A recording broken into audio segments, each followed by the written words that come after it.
Jump up, get down, come dance with Elmo. We're moving our bodies to the ABC. Dance nearby, wah-ah, wah-ah, wah-ah.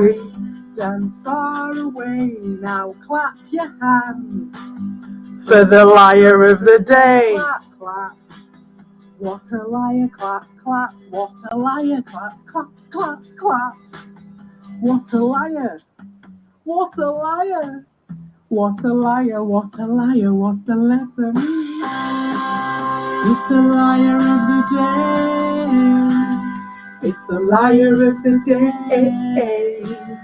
It's the liar. It's the liar. It's the liar of the day. It's the liar of the day. It's the liar of the day. Hey, hey. Hey, hey, hey, hey.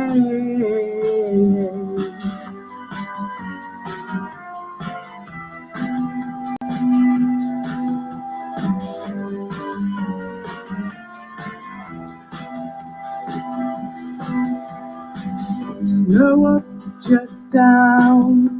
When you dance with evil, it ends up being like a dance with Carl. Greasy lies, boring and old. Now clap your hands, or he'll be crying all day. Clap, clap. What a liar, clap, clap. What a crier. Clap, clap, clap, trap. What a crier. What a trier. What a creeper, what a creamer, what a crier. It's the liar of the day. It's the crier of the day. It's the preacher.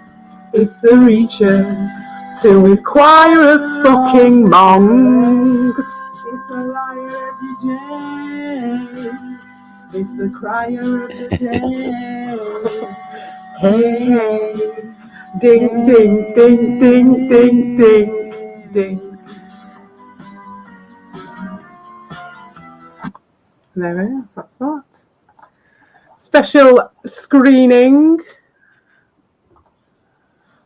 for them. Right, so today, hey up, Drunk Wizard. What's up, Drunk? BW? Yeah. We're going to look through the veil of disinformation and hypnosis today. So we can call it something like seeing through the delusion or something. And I'm not sure, do you know what, Faf? What I thought when I was having this smoke just then was I might have even tried to do this before, you know, and guess who I did it with? If I did. Who? Guess it would have been. No. Who do you think it might be? Don't say. No. I won't say who. Answers in the comments section. Oh my God. No, well, but it never amounted to anything because he was just the reflection. Do you know what I mean? And it's like, because this is something I wanted to do, I was like, oh God, shit. And then I was like, oh no, because it's just, this is like a good anchor point, I think, of information for all sides. Hey up, hey, Volt, where's Ricardo? Hey up, Doshim. Where's your new boyfriend, Ricardo, Volt? What's all that about, man? Jesus. Talk about CERN. What's going on in the world? What's going on in my horoscope when you are Ricardo's right-hand man, mate? What the fuck? But nice to see you. Would you like to see... Do you remember, Volt? Have I done this before? Have I done this? Right, so this is going to be Analysing the Astronauts with Peter Hyatt. I do remember putting it on, and I don't think we actually did it. Oh, Lewis is on... Right, so shout out. Lewis is live on Drunk Wizards thing tonight. So everyone should pile up. What time are you doing it? What time are you doing it, Drunk Wizard? I would like to go over there, and I can't find Lewis's. I can't get Lewis's channel. So yes, please say. Oh, Charvolp. Well, yeah, you're all right as well, Bob. But what? It never did anything to you. What are you joking? Well, I know he never did anything because he could never really do anything to anyone. But it's not about that, is it? It's about the fact that you were always, you could help me, all them fucking years of it. Saying shit about Ricky. What was the thing you used to put up with for him all the time? Was it something like, I'm trying to think if I can, it was, oh, I can't do the thing emojis on this keyboard. But wasn't it like your little kissy face? 7 p.m. 7 p.m. somewhere in the world. We are going to see Lewis. I would like to see him. It'd be good. It'd be really good to see him. So yes, I'll definitely come over if I think I should be able to. Well, I don't know what 7 p.m. is. Is that like when? Like now? Tomorrow? What? It was years, mate. Yeah, it was years. I was looking at some stuff today. Like 2 years ago, I did that bunny song that I put up the other day. That was like 2 years ago. You've been going off at Ricardo sick for fucking 2 years. And now you've just changed. I want to know why. What happened? What changed? What was the watershed? That sounds like backpedaling to me, sir. Anyway, we'll soon see anyway, Vol, because we are going to analyse the astronauts and we're going to look at statement analysis and how it works. And it might give us all a little bit of information. And what do you think, Faf? Have you got anything to say about all this? No, you're the professor. I'm the professor. It's my scientific speciality. Right. Yes. Yes. Lewis is live tomorrow. What day are we on? Thursday. Friday night. So there you go. There you have it. Let me see if I can find the astronauts then, shall we? You up for it? Tell me if you can't hear it and stuff. Oh, I can hear it. Okay, cool. I'll go get my phone and I won't be able to see the chat.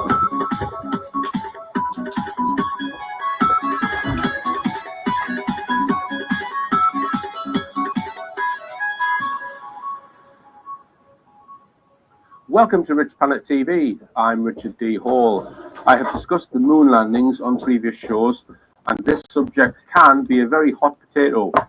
Whatever your opinion is on whether in 1969 Neil Armstrong walked on the lunar surface or not, I think you will be very interested to see the evidence and analysis put forward in today's show. In fact, I will go as far as to say if you are currently on the fence, today's show will probably get you off the fence. And I will also say that if you believe Neil Armstrong walked on the moon, you are going to have doubts about that belief after today's show. To help me delve into some more moon mission evidence, I'd like to welcome back onto the show Andrew Johnson. Welcome, Andrew. Thanks for inviting me back, Richard. I hope I'm not wearying too many viewers with my repeated appearances. Very appropriate dress code, Andrew. Absolutely. Okay. Now, what we're going to present first is... So is this going to send you to sleep, Faf, do you think? Viewers may...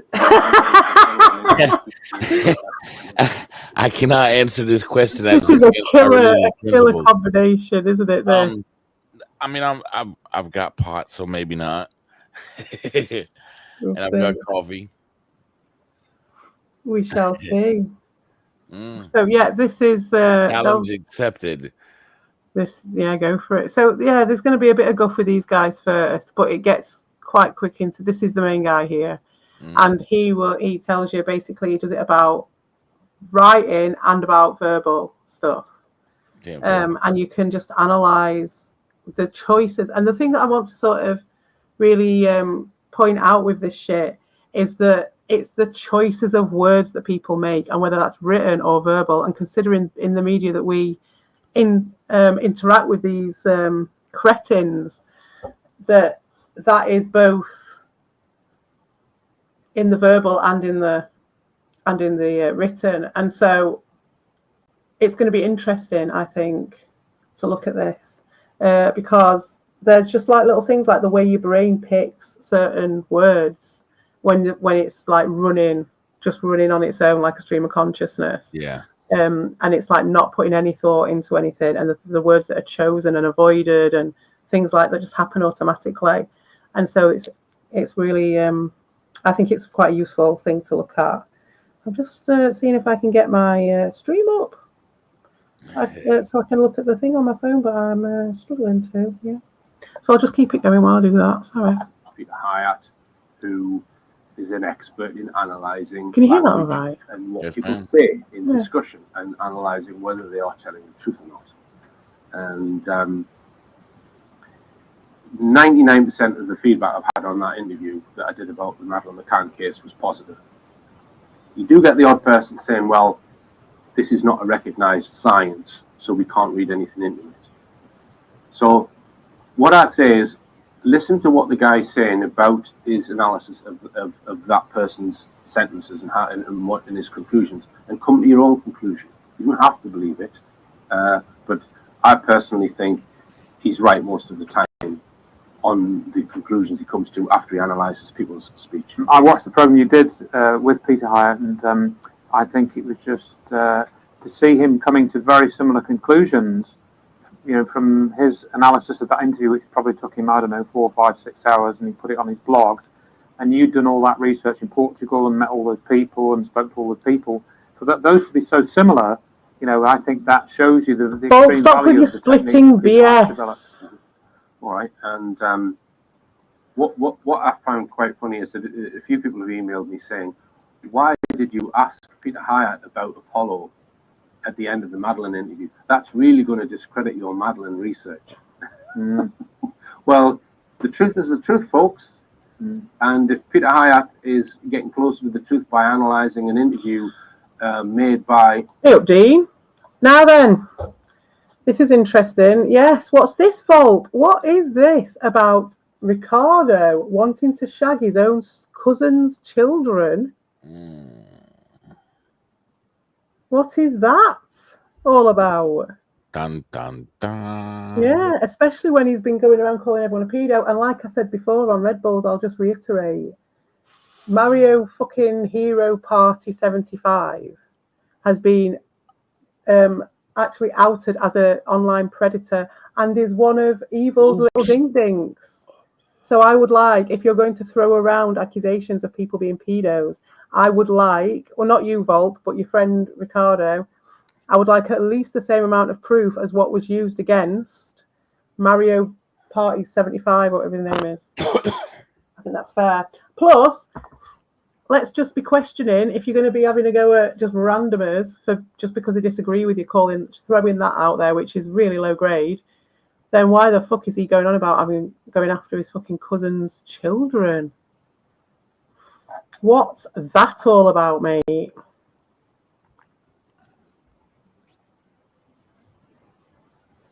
No, nothing.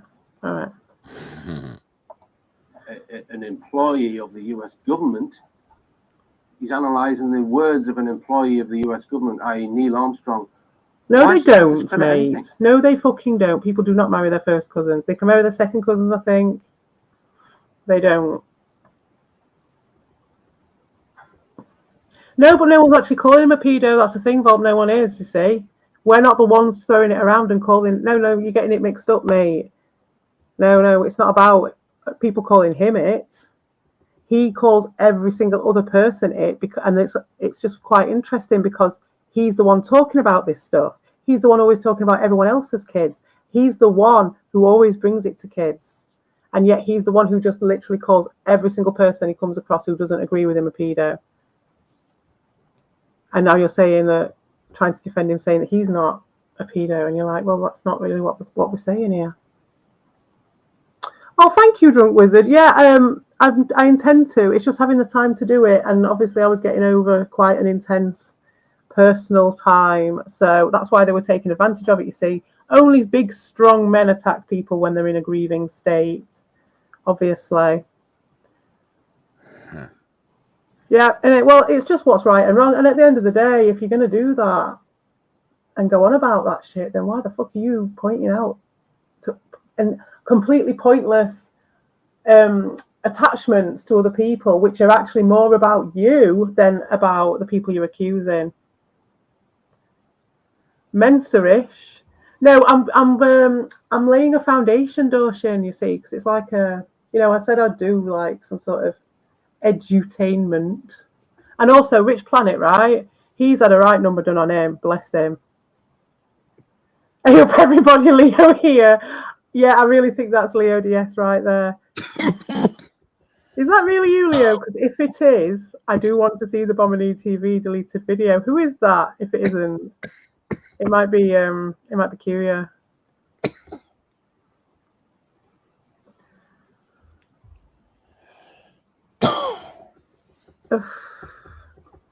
There we are.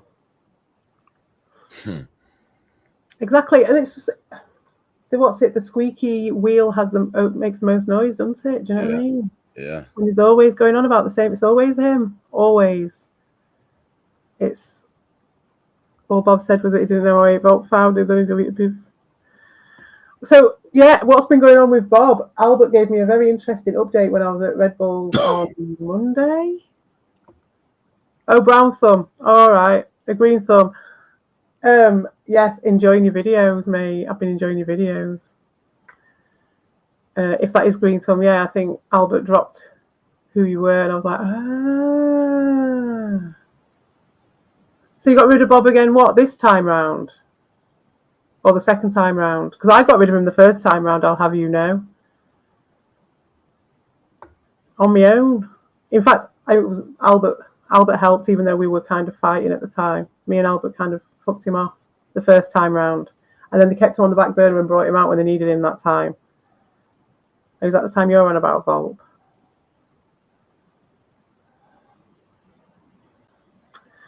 Well, I don't know.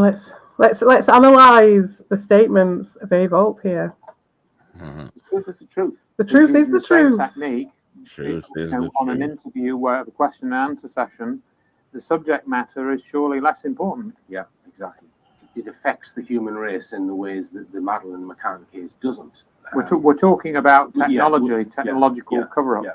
I chose a 7-minute long Neil Armstrong interview and I sent it to Peter Hyatt. And I presented it in my lecture earlier this year. So I'm thank you, the wizard. About 20-odd minutes long. Now, if you've seen the Peter Hyatt video of his the Madeleine McCann. Wait till you see this, Drunk Wizard. It's going to blow your fucking mind, I tell you. How many cases? DW, thank you. You what, Faf? I was thanking DW. Ah. You also contact his conscious and told. And that's a lot. That's a bold claim, that, Dean. Techniques used to discern deception, but also content analysis. So it goes well beyond just saying if someone is lying or not. What are they lying about? Why are they lying? They ought to sit down comfortably, choose their own words. They're given bottled water in a comfortable setting. There is no threats. There is no coercion. Please tell us in your own words what happened. The person says, well, where do I begin? Wherever you feel comfortable beginning. So we don't introduce any language to them or any words. Person writes out what happened. If we then take that statement and properly analyze it in a scientific method, meaning we expect the same results, putting in the same data repeatedly, the investigator can now know this person did it, when he did it, how he did it, why he did it. Will tell us what happened and what happened next. Those are the two most powerful questions that we have. What happened? What happened next? It allows them to choose whatever they want to choose. And this is an important point. The average person has a vocabulary of about 20,000 words. This is it. This is the point. When you This ask is it, someone yeah. what happened, they must go into that vocabulary, decide what words to use out of the 20,000, where to order them, what verb tenses to use, what pronouns to use, where to place each word next to each other to I've seen this communicate shit before. in less than a microsecond. You what? Seems like I've seen this before. Have you? But go ahead. Go ahead. Don't tell me you watched that. I don't. It just seems familiar. I don't know. Might be deja vu, but it seems like Oh. I've.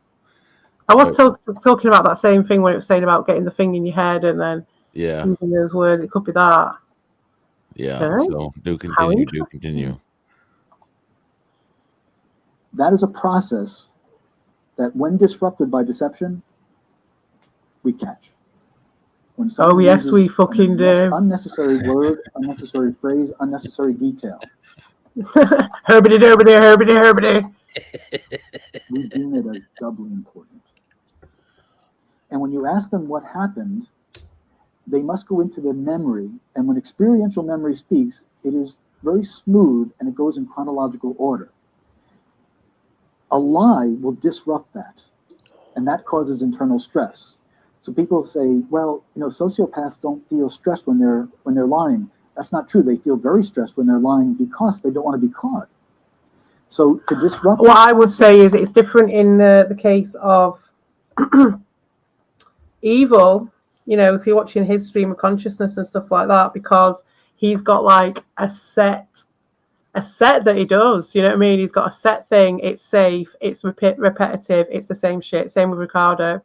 So that's how they get out of like this disruption. They avoid that pressure.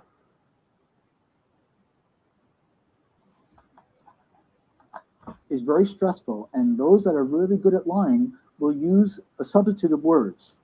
So one of the things they'll do, instead of saying, I did not use performance-enhancing drugs, they say, I never used performance-enhancing drugs. I would never. And what they're doing is they're actually distancing themselves from an actual denial. And what about qualifying words which change or weaken a statement? Tell us about that. Sure. It can be used appropriately. It can be used inappropriately. If I said to you, I locked my keys in the car, you can be confident that I know where my keys are. They're locked in the car. If I said to you, I think I locked my keys in the car, that's called a weak assertion because I'm not certain if they're there. I did not shoot that man is very different from saying, I don't think I shot the man. So I selected a 7-minute long Neil Armstrong interview from Okay. 1970. So that's the kind of the short, long and short of it. There is more in-depth stuff about the statement analysis for future ones. So what do you think about that, Faf? Yeah. Useful, isn't it? That is interesting. And that dude was a cop, right? Yeah, it was FBI. Yeah. I think it was. Yeah, fucking. Yeah. Rest his soul. He's passed away now. It was like last year or something. It was very sad. But yes, the Bomini TV, the old Bomini TV video, we should pause this, I think, and watch that if you fancy. Would you fancy reacting to that? Sure.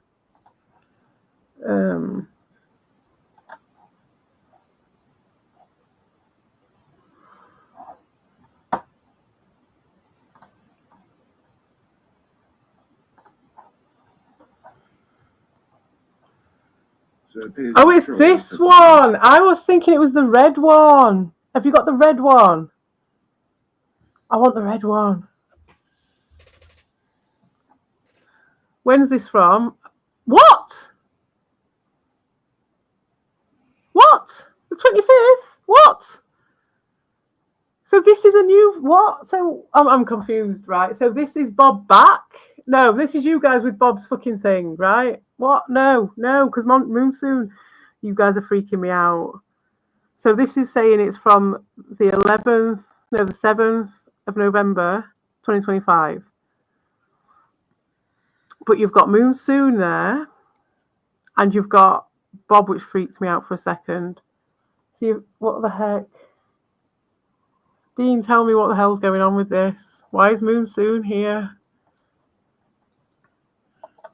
Other channel, and they will not stop talking about me. And this is Bob. Oh, this is that one. Okay. This is the one with buttocks. Okay. Right. So this is Bob the pedo. You've heard about him, Faf. Mm-hmm. I don't know who this is. I'm thinking it's probably Dean. This is Buttocks, and this is Cheetah Man, who is completely sound and just a nice dude, just a normal nice dude, pretty much, right? And he just ends up in these scrapes from time to time. But yeah, here he is with Bob the pedo, Dean and fucking Buttocks, the Judas. kind of want to make a statement, and it's kind of the way I felt since the very start of this, and it's the thing I wanted to say at the very start of all this nonsense, but I was told not to comment about it. It was kind of frustrating. Can everyone hear this all right? Should I turn this up a bit? Yeah, you can turn it up a little bit. I don't even remember much of this. I remember seeing some of it and being like, fucking hell, they're dragging Bob out again, fucking hell. Oh, God. That's true what Dean says there. That's why Ricardo disciplines you and makes you look like a lapdog. He has done that. Vault, why are you taking it from him? He's doing the dosing on you. Why? I don't know why you're taking it from him, seriously, mate. And I'm not just saying that. And I do appreciate you. I appreciate you coming and talking on the chat and everything. But honestly, mate, like what? Because when he's with those guys, you know what he's like. And he's done it. I've seen him do it to you. Are you saying this is Heavy Metal Gamer? Is it? No. And I honestly just feel No, this that is the Bob. accusations against me are so ludicrous and so insane and so out of pocket and based on absolute zero evidence that there's nothing to really say. I'm trying to prove a negative. Prove you're not a pedo. Like what? Like, what am I supposed to do? Like, it's just absolute nonsense. And for that comment in the VR chat thing, like, it's fucking absolute nonsense. How many online games have you been in where there's a fucking little squeaker and he's like, what, underage and talking? You're like, shut up, motherfucker. Are you all soy? You know? Like, No, not at all. Oh, like, to be God, they're perfectly honest, disgusting. I was making VR content inspired by other YouTubers. There's a YouTuber called Drumsy, Drumsy, yeah, and I was imitating things they were doing. I was imitating things that this group called The Boys were doing. They were doing VR content, and I was clipping them, and those were the Momo the No-No Bear. That's clips from other YouTubers I was putting on my TikTok to grow my TikTok, and that's about it. This guy is such a fucking bellend. Honestly, it shocks me every time. And he's like, his excuse is that he was copying what children were doing. Huh. Honestly, the thing that he was saying, it was like, he was trying to get some fucking kid to do him a lap dance or something, weren't it? It was, yeah, in these weird VR things, like when they're all in these avatars and stuff, and it was proper creepy. Yeah, that's fucked up. Yeah, he's just, yeah, you can hear him just wriggling around. So, deception, what is it? Deception detection. Get your deception detection eyes on. Maybe that's what we should call it, deception detection. Detective, what are you? You're not, you're Sergeant Sweater? Sergeant Shoes?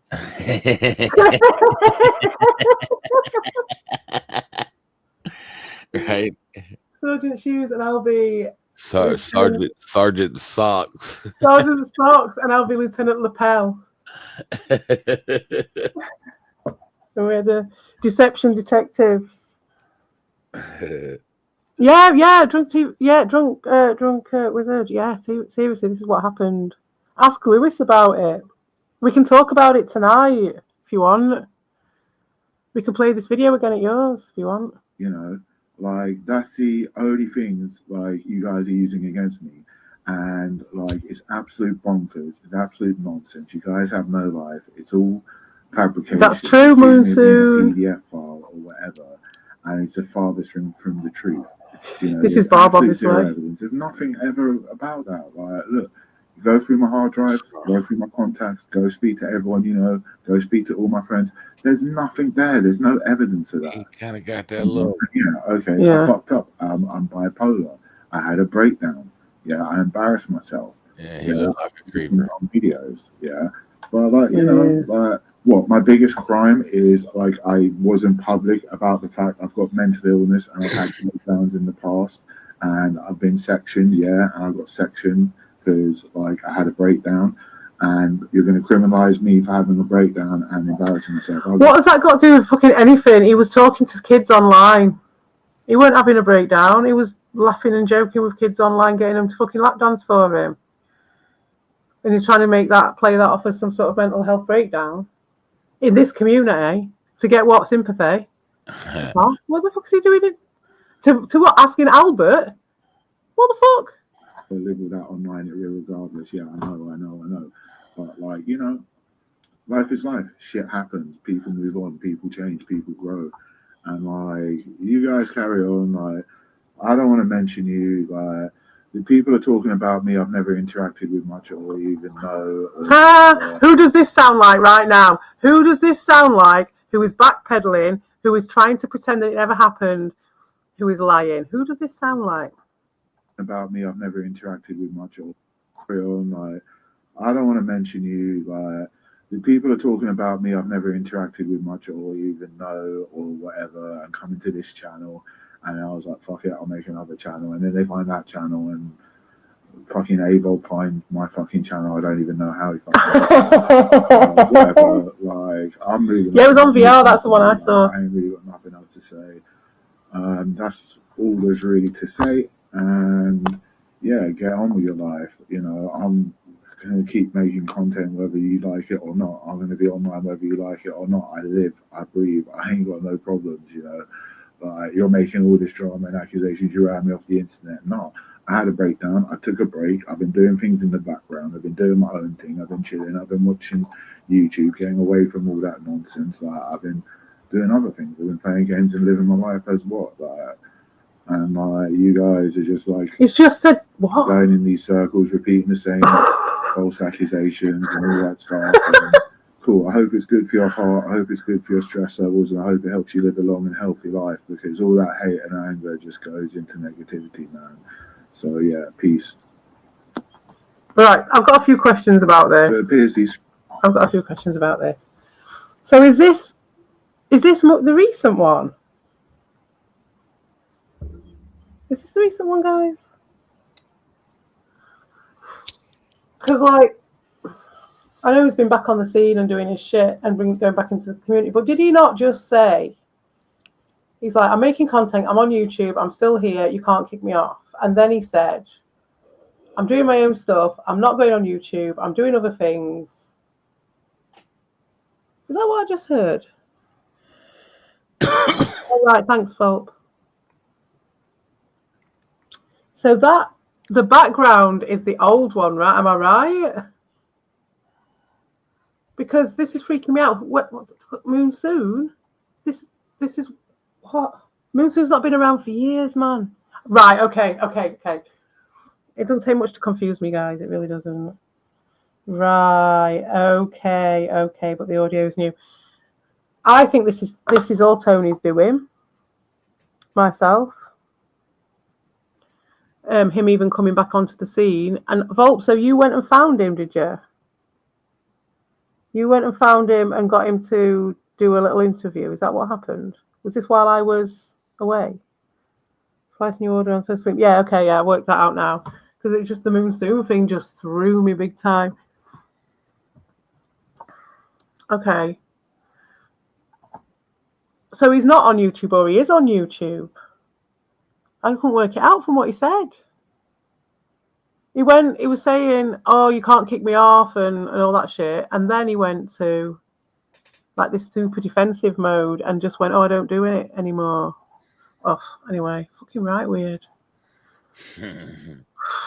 He's such a creep, man. Ugh. Right, anyway. So we've done a little bit about the theory of it there. We can have a look at some of the more in-depth stuff on a different one maybe next time if you want, and watch a bit more about the Peter Hyatt analysis, how he does it. It's right good. It's right educational. But this one, he's going to explain how he's used that method on this interview. So, you know, it's still going to be massively educational. Yeah. Transcribed it, and I've asked Peter to analyze it, which he's done. Cost me $275 for the analysis. I thought it was more than that, actually. That's what you've paid for, essentially, by coming here. I thought it was a lot more than that. So, charged over $1,000. So this interview aired on the Sky at Night on the 18th of November 1970, which is less than a year and a half after the moon landings. So everything should be pretty clear in Neil Armstrong's mind. So what you're going to see here is a very short clip of the interview, followed by Peter Hyatt's analysis, then another clip, and then more analysis. So although it's only a 7-minute long interview, probably take me 20, 25 minutes to get through the analysis. So here goes. Mr. Armstrong, I do realize that when you were on the moon, you had very little time for gazing upwards. But could you tell us something about what the sky actually looks like from the moon, the sun, the earth, the stars, if any, and so on? The sky is deep black when viewed from the moon, as it is when viewed from cislunar space. Just 1 second, I'm just going to interrupt a second, just say it's true, like Volp, it does, right? And it's your own choice, obviously, your own man, do what you want. But you've always been one who's had a rep, you know, and had a bit of cred, if you would call it that, at some level, or one way or another in this place. And you're just giving it to Ricardo. And he's done nothing but disrespect you this whole time. He's always slagged you off. I'm not like saying anything bad. I'm just shocked, mate. There's no need. You don't have to. What do you get from him? He's a piece of shit, mate. What was Heavy Metal Gamer line about? Said Dean and him found in the PP Bob channel 2 months ago. Oh, I don't know. I don't know about the ins and outs of it, but we've seen the video now. It's interesting. Thank you, Leo DS, for furnishing us with that video. I appreciate it. I appreciate your work there. Doing God's work with the archiving, because I'm shit at it. Have you got the red one, is the question. Because that was a good one, and I ain't got that one. Oh, and Volp, I've got a question for you. Do you remember, I've got a clip of it, but I've only got it mixed in with other audio, and I wanted the actual clip again. You remember it was your video that I did for my Flip Flop song, and I did when Evil was proper. One of the first times he turned on someone, one of the first times it's like his proto attacks, you know, before he's done all this like factory shit that he's got going on now, when it was still a cottage industry, when it was just him on his own with a little crafting table, right? It was just him, fucking Just Stay, and he used Albert, like he always does, to try and divide against Justy and turn everyone against Justy. And it was that one when he started shouting and screaming and kicking off at Justy just because he happened to be in a stream with Albert at some point, and at some point Albert had called me a cunt. And this is what I'm talking about, Fafa. This is what Evil used to be like. This is the shouting and kicking off and the sort of identity that he took, right, the stance that he took and the kicking off. This is how he tried to divide this whole community, and then to turn around and do what he's doing now is just beautiful, really, to see.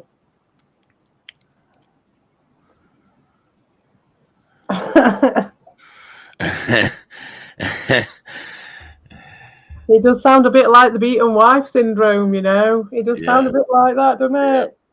Ricky slagged you off all the way through. I felt that. Once I'm looking through me clips when I finally can be asked to do it, you'll see him. You'll see him, mate. He's been doing it for ages. He does it to everyone. You were one of them, and I saw it the other day when you was it the one where they were all having a go and they got warmed up to their fucking subject and they started on me and everything, whatever. But I don't watch his shit. But I just heard secondhand some shit. But I did see the chat and I saw that he was like fucking around with you like he used to do with Doshin. And he used to do with... So it started with him. It was like a tier system. So we had like... There's a narc woman like who does that narc content called Rebecca Zung, and she talks about like all these different layers of supply, and there's like coal supply and diamond supply and all these different ones, you know, they all serve a slightly different purpose and some are more valuable than others and stuff like that, and you get them from different, you know, they're easier to get, and some of them, you know, and you can see with Ricardo, he used to do it with alt accounts, all alt accounts on his. At first he used them. It's like how you see moss growing on a stone, and then after that he went to Doshin and used him for ages, and now he's doing the same with you, Volt, because he ain't got no one else.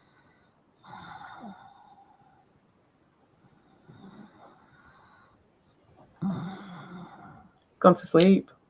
Do what? Have you got that sent you to sleep? No, I ain't sleeping.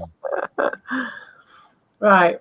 Anyway, yeah. Okay, well, whatever, but I'm just saying he's doing that same shit. Mark my words, Volp, he's doing that same shit that he did with Doshin. He's just doing that same stupid blocky. Oh, isn't it funny? And making fun out of being able to block you and then reinstate you, and that's all he's got for content, and that'll just keep him going until someone feeds him some other fucking little cheeky bone like I probably have done now.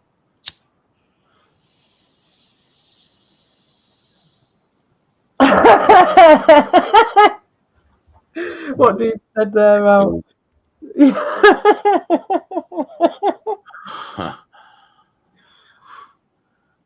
Space between the Earth and the Moon. Thank you. We note Wizard. and as pauses in the answer and seek to determine if this is a habit of speech or if it is a signal that the subject needs more time to consider his answer. That he began with "the sky is deep black" indicates a willingness to answer the question directly. This is a somewhat lengthy answer which begins with 2 pauses for thought. The subject is presupposed to have been on the moon, something of great rarity at the time of this interview. The subject is intelligent and well trained. The expectation is that he will, according to the wording of the question, report what he himself saw. In any singular or exclusive event, there is an expectation of heightened importance, and when we speak from experiential memory, the structure of the sentence is reliable. Expected. Given the unique experience of being on the moon, we first note that the subject does not begin his answer with the pronoun I. In analysis, this reduces reliability.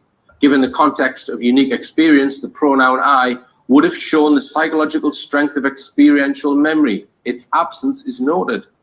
Even with influence from the interviewer, the expectation is the experiential use of I saw in some part of the answer. Next, we note the use of passive voice with. So I would say that's one to note for listening to these stream of consciousness streams with people like Evil. I think, you know, noting where he puts himself in these lies is interesting. Yeah. Just to test out your statement analysis skills and shit like that. It's just really interesting. Now you know, like that brain chemistry, that how that happens. You know what I mean? It's like, and the distancing, and there's a thing like it'll come up later with a stuttering eye. So if someone stutters on an eye, then that's like really telling. Because also it's, I don't know if you said that, but it's like eye is something that we use quite a lot as well, isn't it? So it's easy to say. So if you're stuttering on it, there's a reason for it. And obviously Evil's stuttering on fucking eye all the time. When viewed from the moon. Passive voice removes the subject himself personally from the statement. The use of passivity is found in concealing identity and or responsibility in statements. For example, the gun went off is passive voice. If the subject was in a crowd and did not know who fired the gun, this would be appropriate. Here, the subject is describing a universal viewing and avoiding the singular experience that is expected. Next, when viewed from cislunar space, the space between the Earth and the Moon. This is similar to the universal pronoun you that is used to describe a common experience. This leads to a question. Is viewing the space between the Earth and the Moon a common experience that listeners would readily relate to?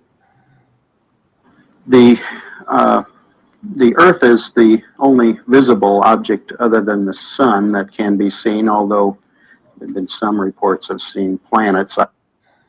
This is his second sentence after reporting in both passive and universal language. He tells us in general terms what you, universal unnamed, can know, similar to what would be reported in a textbook. Please note the inclusion of some reports. He has thus far avoided giving us personal experience that is highly expected in such an event. This is an indication of avoidance of the response.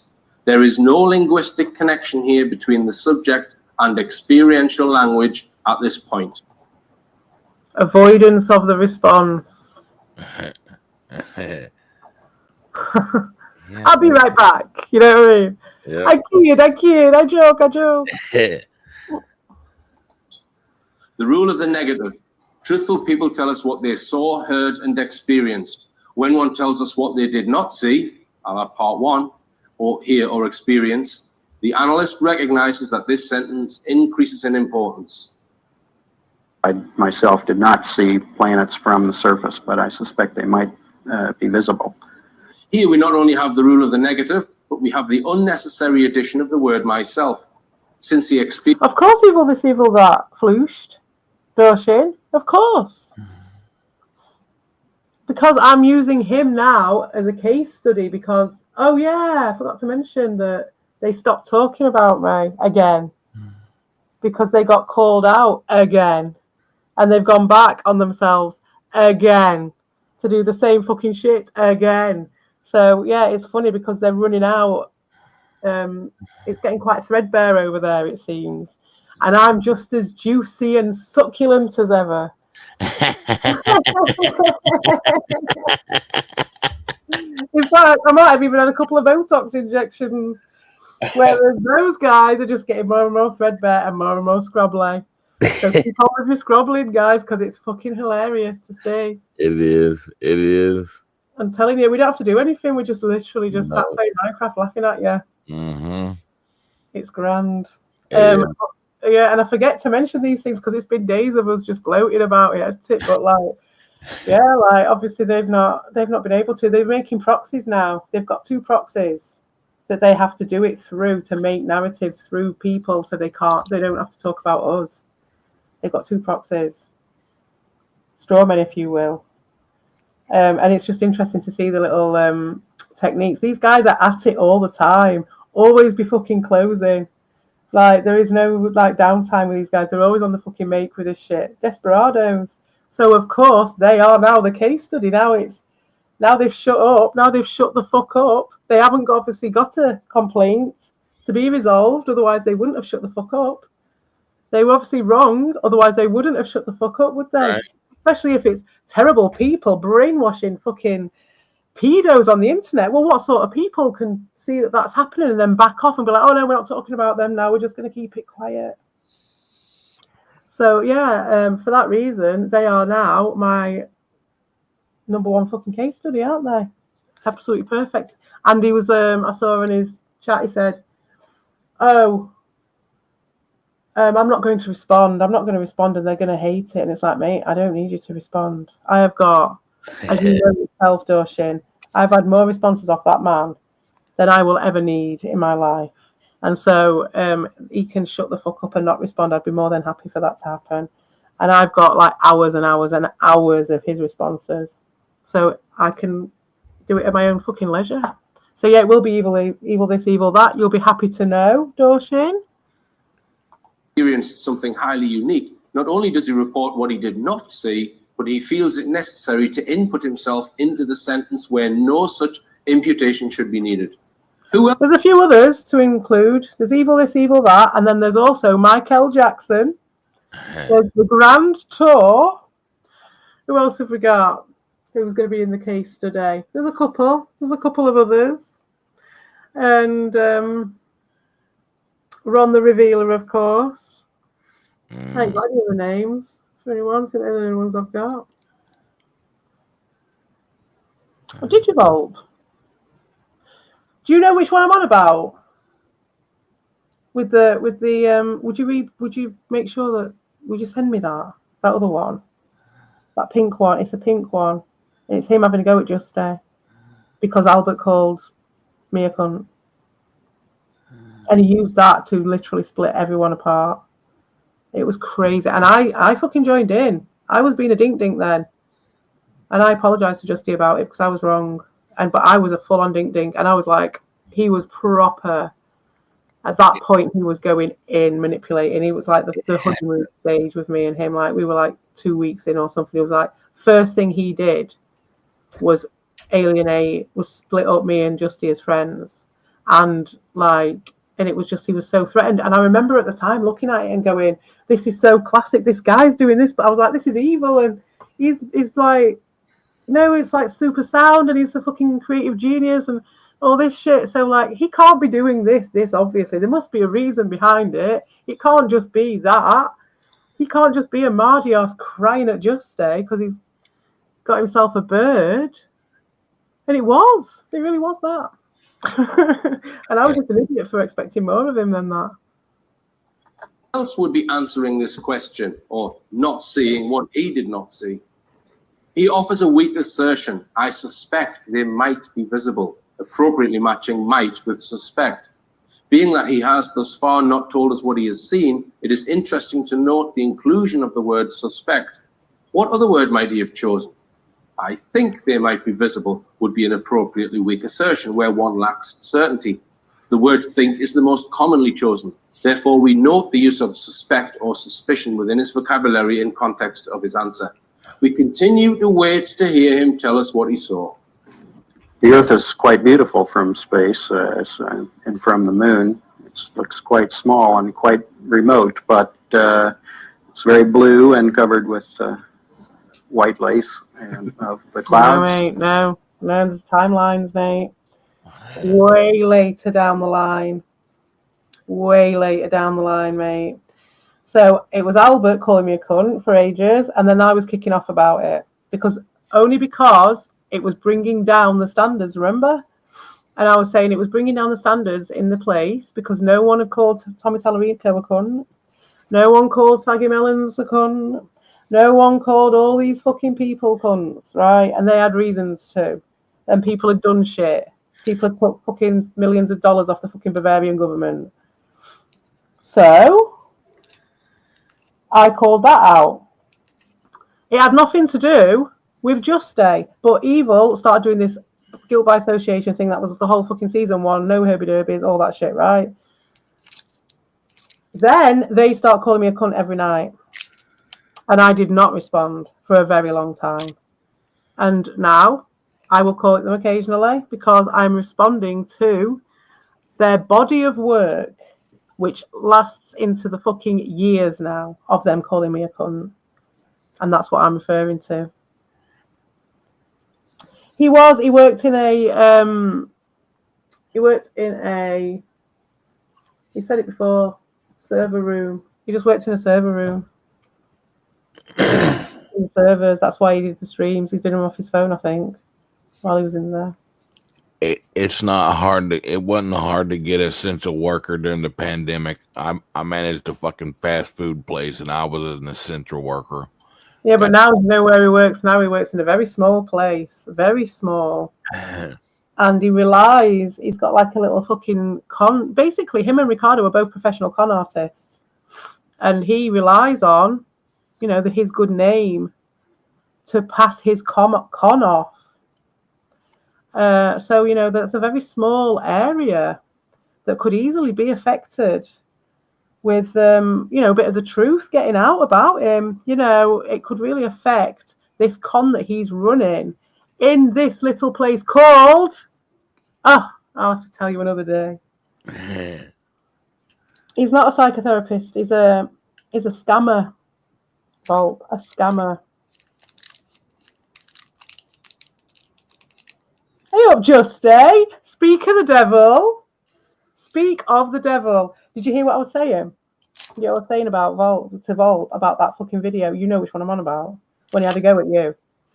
And then he started doing all that shit and it was him and Curia and all that fucking the start of it, the proto. Justy was the first. No, Albert was the first. And then it was Justy. With me, it was Justy. He did the first things, splitting me and Justy as friends. Yeah, he's a massive fraud, mate. All the way through, up and down. Few leaflets on that fucking island, mate, and it'd be all over Beethoven, I tell you. Oh, right, Justy Mole, that's fucking good. Very good timing. I was just talking about you. Your ears must have been burning, mate. Hey up, Chopper. Fucking hell. That fucking CERN has got something to answer to. It's got you and Vault put in Ricky #1. What did you do? Oh, nothing. You didn't do nothing.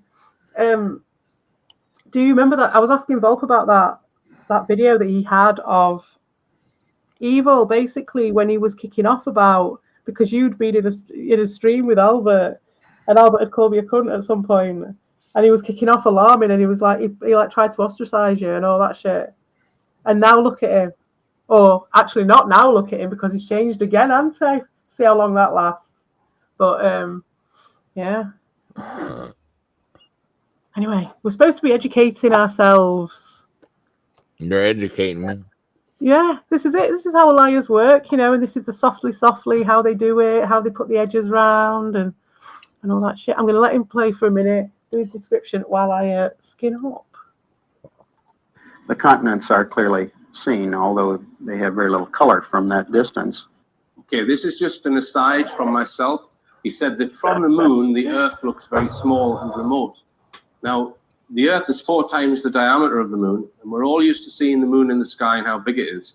So if you were to see something that big in the sky, would you call it small and remote?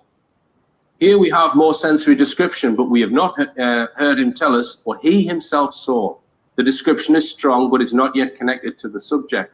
This could come from him, or it could come from a book, or another's opinion. With such a stupendous history-making event, we expect to hear up-close personal language. Thus far, we have not. What about the sun? Did you see any trace of the corona? No, the glare from the sun on the helmet visor was too difficult to pick out the corona.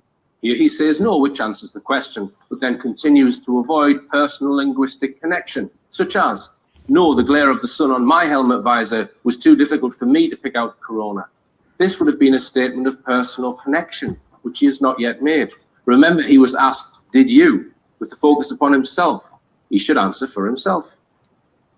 The only time we could see the corona was during an eclipse of the sun from the moon. That is, when we were flying through the moon's shadow and could observe the solar corona peeking out from behind the moon.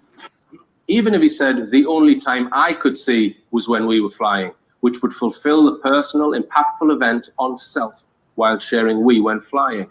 Stronger is what I saw rather than we. The pronoun we could be produced if he and at least one other discussed this specific topic. Just a point on from Dorshin. Yeah, well, it's the one way around. So I think he started off as a music therapist, I think.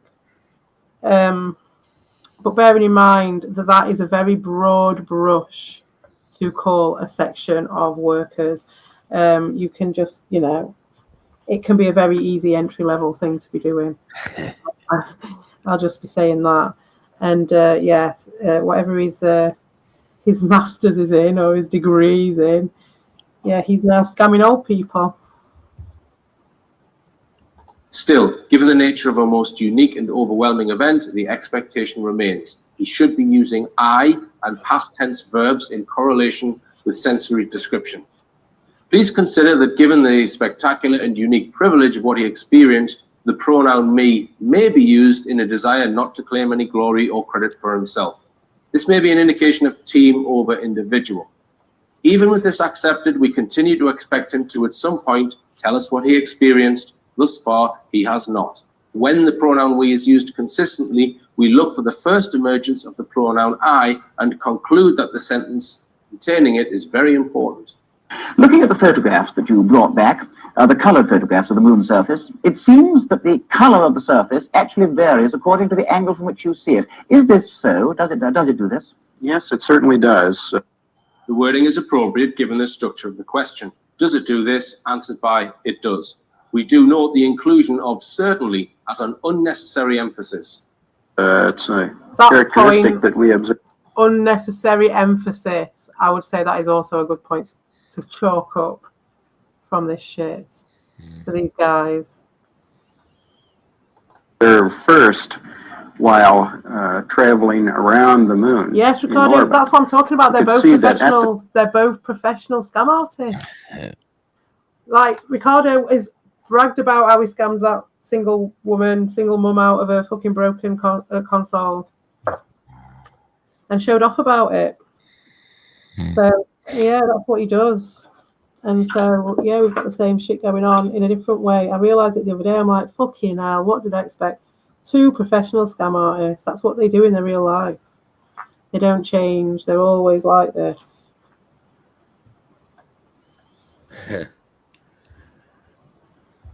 No, Justy, what we're learning about, right? Well, we kind of are learning about proper pronouns, but in the proper sense. So, right, so there's a guy, so the yellow bit of text that comes up on this is an analysis by a guy called Peter Hyatt, and he's an ex-FBI statement analyst. And so he basically explained very short version of how, you know, where you put the words, and what words you choose to use, and why your brain works in that way to choose those words, and all the rest of it, how that indicates whether someone's being truthful or not.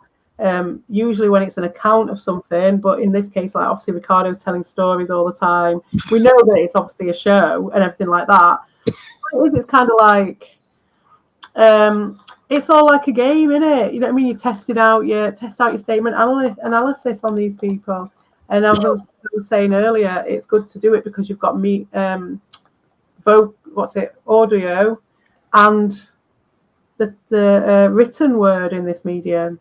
So you can test out what they're saying. And I dare say that after this, I'm hoping, because we all need to learn from this. This is for everybody's benefit. Do you know what I mean? Evil and all your little proxy dink people. You know, you'll probably get something from this as well. Everyone's a winner. You know, you can up your game a bit. I know there's you've got a couple of little acolytes who you're trying to train under your arm and that, and you've probably sold them a little bit more than you can deliver, I'd imagine. So here I am to bring up the deficit as usual for you. It's probably hurt their brains. Yeah, for your little fucking dry bone fucking gnawing sessions over there, while you just talk about the same old shit. You've been recruiting your ding-dinks. It's still the same old boring, old tired, dry old shit.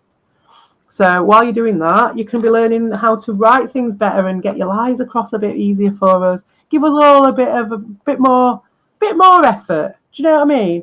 You might disrespect your audience that much that you think that's enough for them.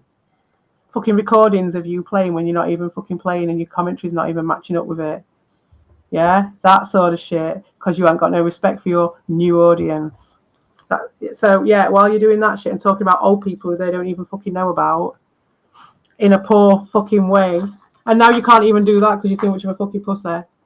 So while you're doing that, you may as well fucking learn a bit. You know what I mean? Get yourself a new skill for next time. How about it? Because you'll be back, won't you? You'll be back for another fucking round of it, I'm sure. Hugh, you won't have it any other fucking way, will you, love? Terminator. Rather than saying we saw and the stronger I Terminator. saw, he only tells us what they could see at this point. What causes this weak assertion? Why does this historical and spectacularly unique event not yet produce a personal response from the subject? This whole community is FBI. Fucking too right. The boundary between the black part of the moon and the lighted part of the moon. It was as if you were looking at a television set with the contrast turned to full contrast. Here he uses the universal you, second person, that is more likely used in commonly experienced issues, such as a television set contrast. Still, however, the lack of personal connection linguistically raises the question of personal impact upon the subject. What follows next is distancing language.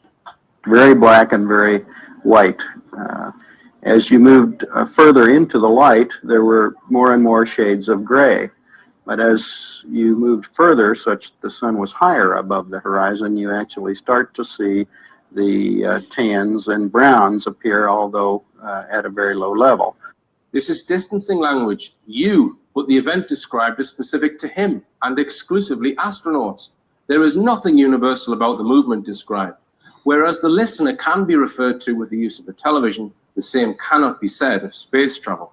Description is in the language, but there is no justification for the distancing use of the pronoun you in a very highly specialized and dramatic personal experience.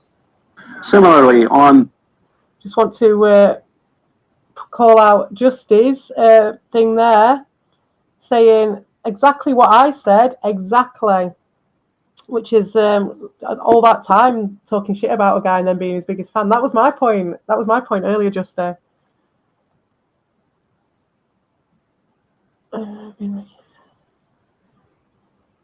Oh, thanks, Justy.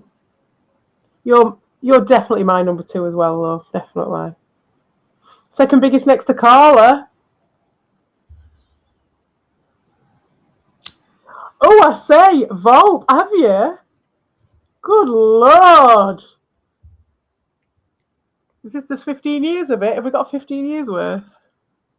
The surface of the moon, the same characteristic is evident. Here, there is no pronoun I and no past tense verb. The pronoun I used with the past tense verb is a signal of linguistic commitment. Here, no use of I is also in a sentence where the present tense description is given. you can see browns if the sun is high enough. Apollo 12, for example, landed while the sun was only 5 degrees above the horizon. So when they arrived, they saw no browns or tans anywhere, only fairly high contrast grays. He refers back to history and reports what is commonly and already known. The interviewer has asked him specifically for himself of his experiences. This general answer may have caused this next interruption. But you did. But yes, I did. The sun was 11 degrees, and Apollo 12 did also the next day when they arose from their sleeping period and the sun was higher. Of course, then the browns were observable to them. We finally have the subject speaking for himself. Unfortunately, it is due to an interruption. When he said, "Yes, I did," we hold to an expectation that he would now include himself, and tell us the sensory descriptions that he holds within personal experiential memory. He does not. He went back to history from his previous answer. Therefore, we do not have the linguistic connection that remains expected. When you were actually walking about on the moon's surface and kicking about a certain amount of dust, did you notice any local color? And also, were you at all subconsciously worried about the possibility of unsafe areas? The interviewer See you later, Drunk Wizard, and thank you for coming. And I hopefully see you tonight at 7, but I don't know when that is. I'm assuming it's way later. 7 for me. What are you saying, Vav? I was saying see you, DW. Yeah, I don't know when 7 o'clock is for you, but it's currently like 11 o'clock or something here. I don't even know. It is actually 12:30. It's 7:30 in the morning here. Wow. So what time is it for you, Drunk Wizard? Volp is in the chat, so you might not want to dox yourself, but I'm sure time zone is not too bad. Yeah, probably on Faf's show also. Maybe. We might squeeze in a little bit. Well, I think Faf needs to sleep at some point. But, I want to maybe squeeze some Minecraft in if we can. At some point. We're doing a tunnel across the nether. It's good fun. We keep getting attacked by Skellybobs. Yeah. That's what my kid calls them, Skellybobs. Probably off some fucking YouTuber or something. Listen, you evolve the wenche, because kissing me fragile ego. So you have your wenche. Oh, see you later, Justy. Really lovely to see you, mate. Come over to the Discord as well. Yes. We can have chats, and we're going to do some just on the Discord stuff. Not private, because for everyone, but at the same time, just chill, you know? Oh, mate, yeah, Volp, it's funny that, innit, with Doshin with that fucking thing. He's got a right being his body about that. I agree with Doshin. I think he did steal it from Flushed Away. I can't get over it, though, Volp. What? I know he never did anything. You're saying he never did anything to you, right? So what changed then? Because it was all, nothing's for it to change like that. What are the proper pronouns? I don't fucking know anymore, mate. Assumes he was walking on the moon. We have yet to hear Mr. Armstrong make this claim, or more expectedly, since there is no accusation to the contrary, spoken or unspoken, the linguistic connection. Well, the color is a puzzling phenomenon on the moon. Aside from the characteristics that I've already mentioned, you generally have the impression of being on a desert-like surface with rather light-colored hues. Yet when you look at the material at close range, as if in your hand, you find it's a charcoal gray, in fact, and we were never able to find anything that were very different from that color. I suspect that as we get more and more samples with future flights, we will see that there is, in fact, some color, but the optical properties on the moon are most peculiar. The theme of distance continues in the description of color. Agreed with Dean there. Slotham took all my jokes. Guys, you believe me, right, guys? 100%. This is it. Completely copied Slotham. I was telling Faf about it earlier. Alban Dean said goodbye to Volp.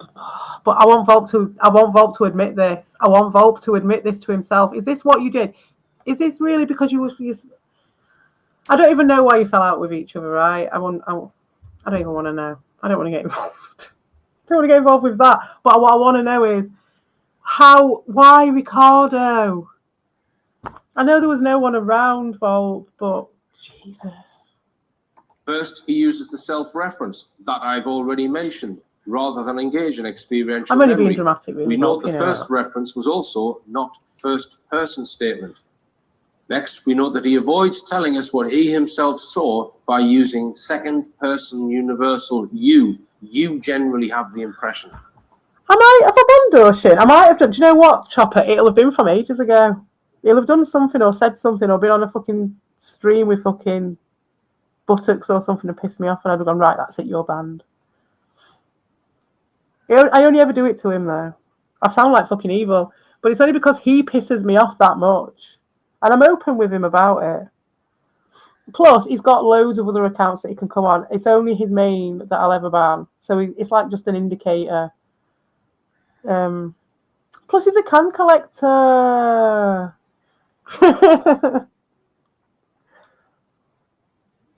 Yeah, I don't know. I don't know what it is. I don't know what it is, dude.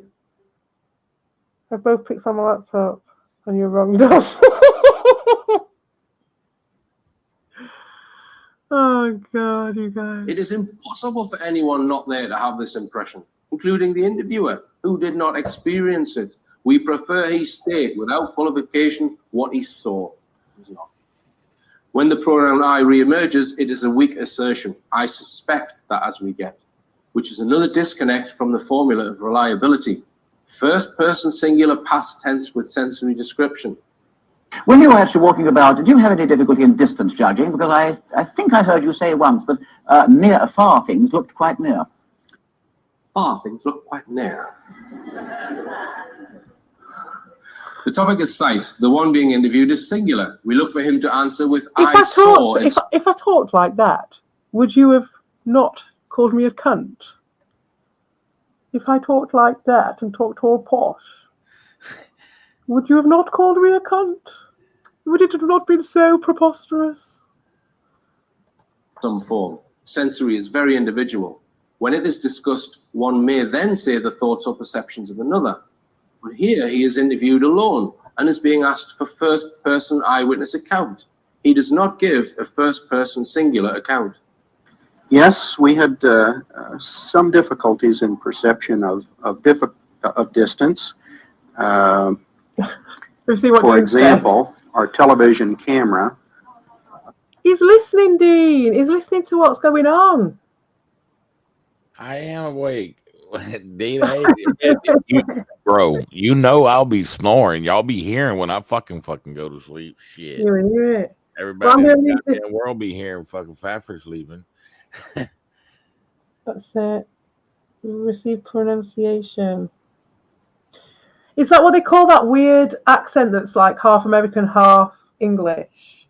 The old one from the 50s or whatever it is. You know the one I mean, don't you, Fafford? The ones from all those like the Fallout videos and stuff. It's like half American, half English. Is that what that is? RP? I have no idea. One day we're going to get both of them snoring on the same stream, Chopper, and it's going to be like some sort of fucking dark matter explosion going on.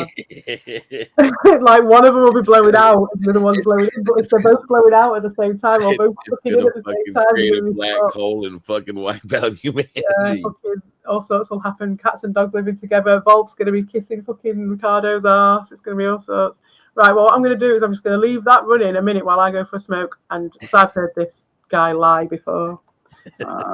We judged to be from the cockpit of the lunar module only about 50 to 60 feet away, yet we knew that we had pulled it out to the full extension of a 100-foot cable. Similarly, we had difficulty guessing how far the hills out on the horizon might be.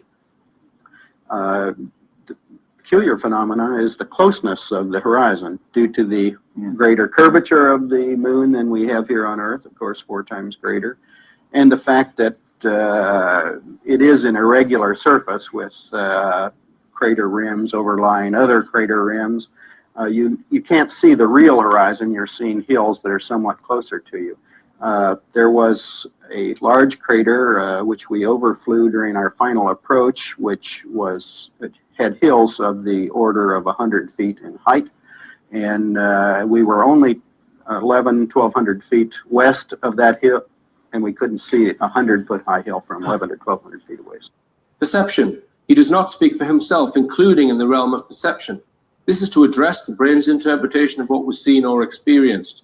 He consistently in the interview tells us what we saw, we thought, we perceived, as well as what you saw, and so on. Although many of these topics were likely discussed, he should still be speaking for himself. This use of we is most unexpected.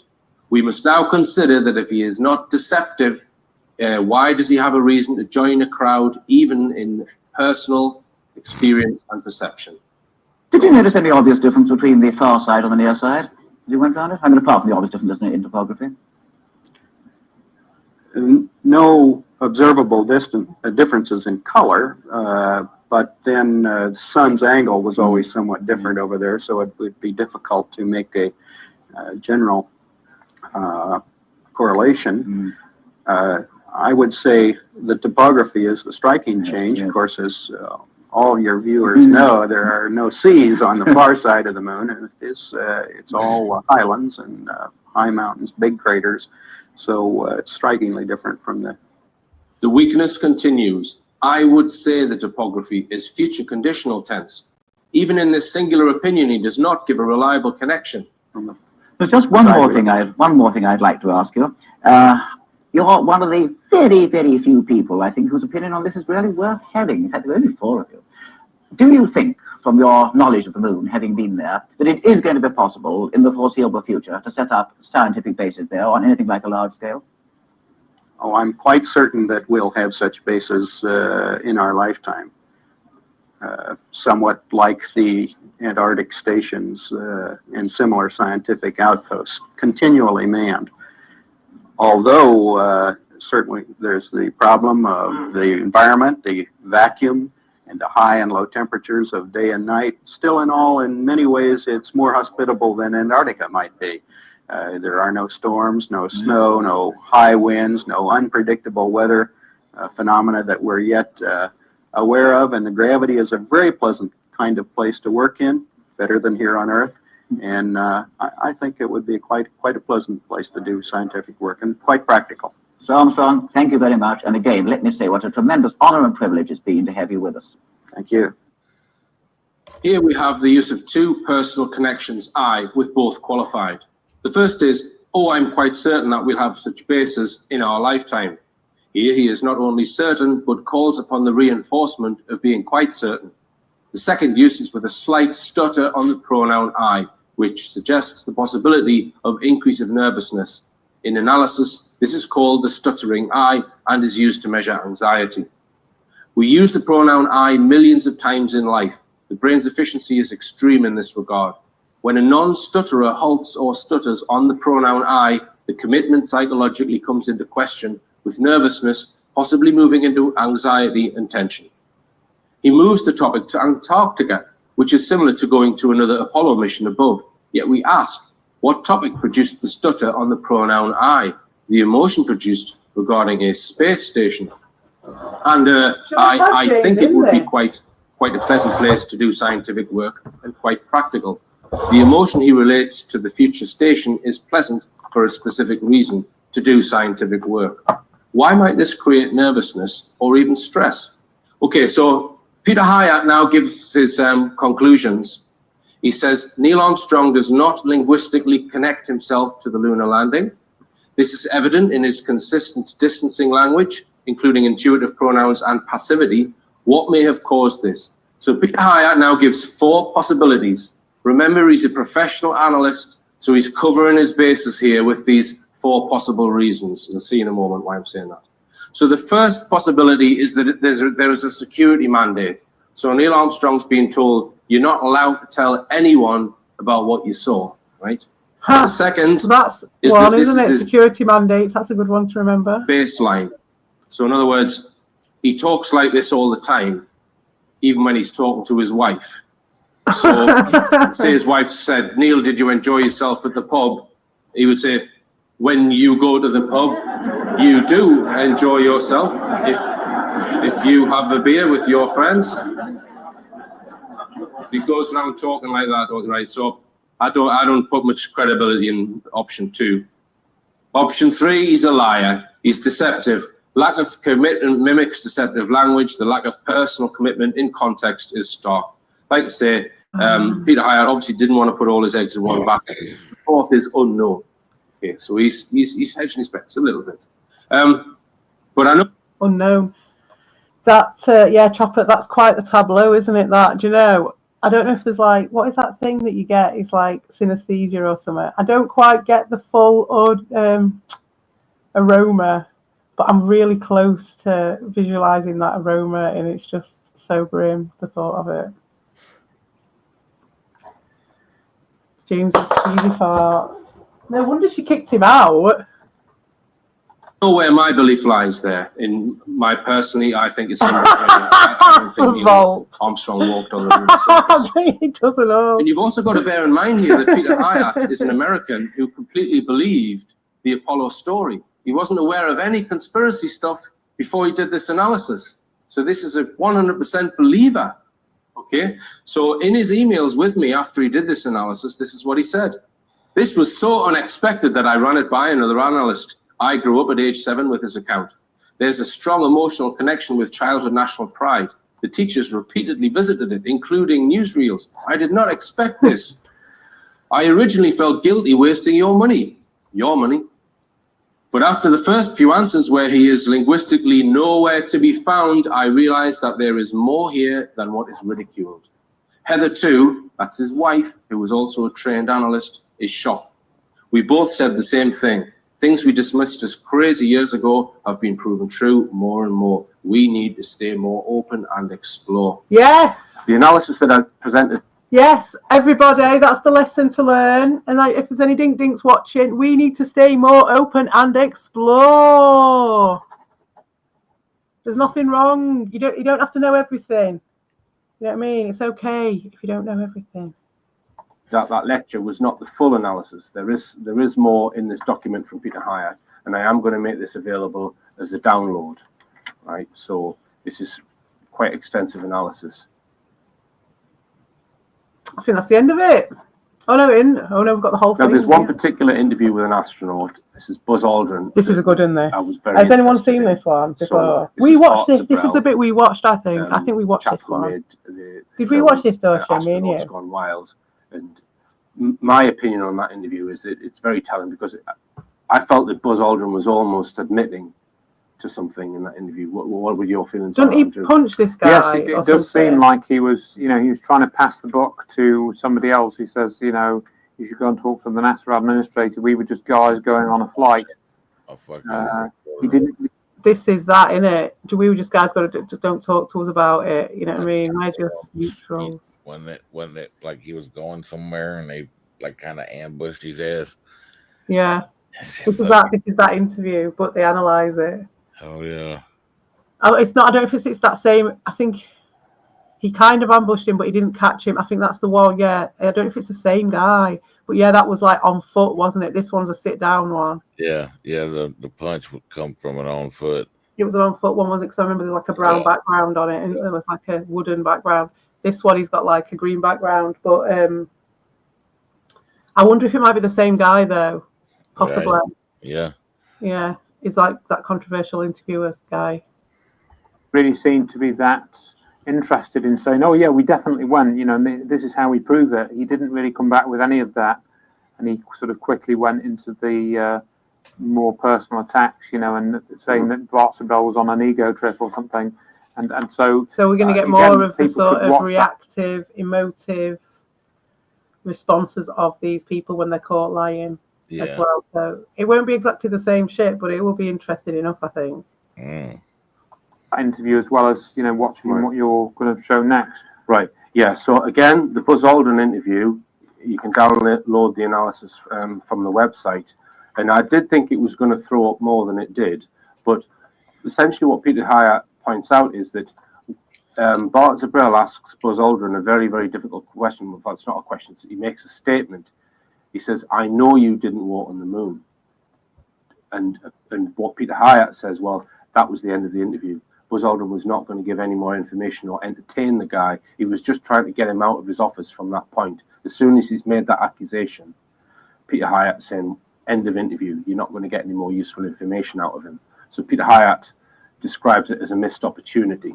But I See, would be guys, it's all sympathetic good. with parts Good learning this. Good learning, isn't it? Hey, we can all use this. Brel, Right. Yeah. in as much as it's clearly a very emotional subject for him. He's convinced that he's been lied to, and he's got the man in front of him there. And to be cool and calm and collected and analytical in these situations is perhaps not as easy as it sounds. It's very difficult, yeah. And I mean, both you and I think we originally thought the Apollo missions were real, and I was personally very upset when I realised that they couldn't have been real. So, but certainly the Buzz Aldrin analysis. On the follow-up video of this, we will watch this guy's video.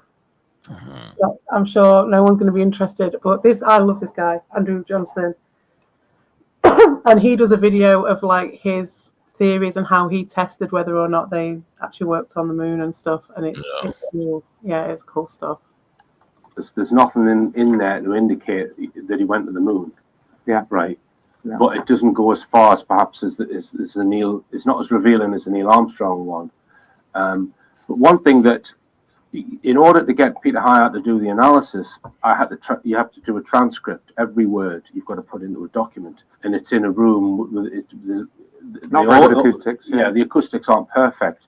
So there was a great deal of information in the language. I had to replay several sections over and over again to figure out what the words were. And a lot more comes out in it. So if you read the subtitles and see what Barthes Brel is actually saying to him and what Aldrin is replying. So to set the scene, Barthes Brel, who was very skeptical of the Apollo missions, he doesn't believe they went to the moon. He manages to get in front of Buzz Aldrin. Buzz Aldrin doesn't really know he's going to be challenged. He just knows it's some media interview. And then Barthes Brel produces this very damning piece of evidence, this tape of them faking the shot of the Earth out the window to make the Earth look further away. And is that guy? His reaction to that, he's stunned by it because he doesn't know it's in the public domain, and he starts asking him how he's got a hold of it. So, right, and that film is in A Funny Thing Happened on the Way to the Moon. That clip is shown in bits in Astronauts Gone Wild, but if they want to see the whole clip, that's in the other film of Barthes Brel, which is A Funny Thing Happened. Okay, so we've got loads of new things to watch. Just a quick word about Barthes Brel. I highly recommend watching his films. A Funny Thing Happened on the Way to the Moon. I'll get them. Astronauts Gone Wild. I'll get them in both, researching guys, and making we'll these films, Barthes Brel has showed great resourcefulness and courage in bringing. I'm not going to ask new you guys if you want to watch them because I know what the answer will be, and it'll be a no. But have you got any real aversion to watching them? I'll ask because I think it's a good idea. What do you think, Faf? Be honest. Yep. No, fuck yeah. Yeah, you're up for it.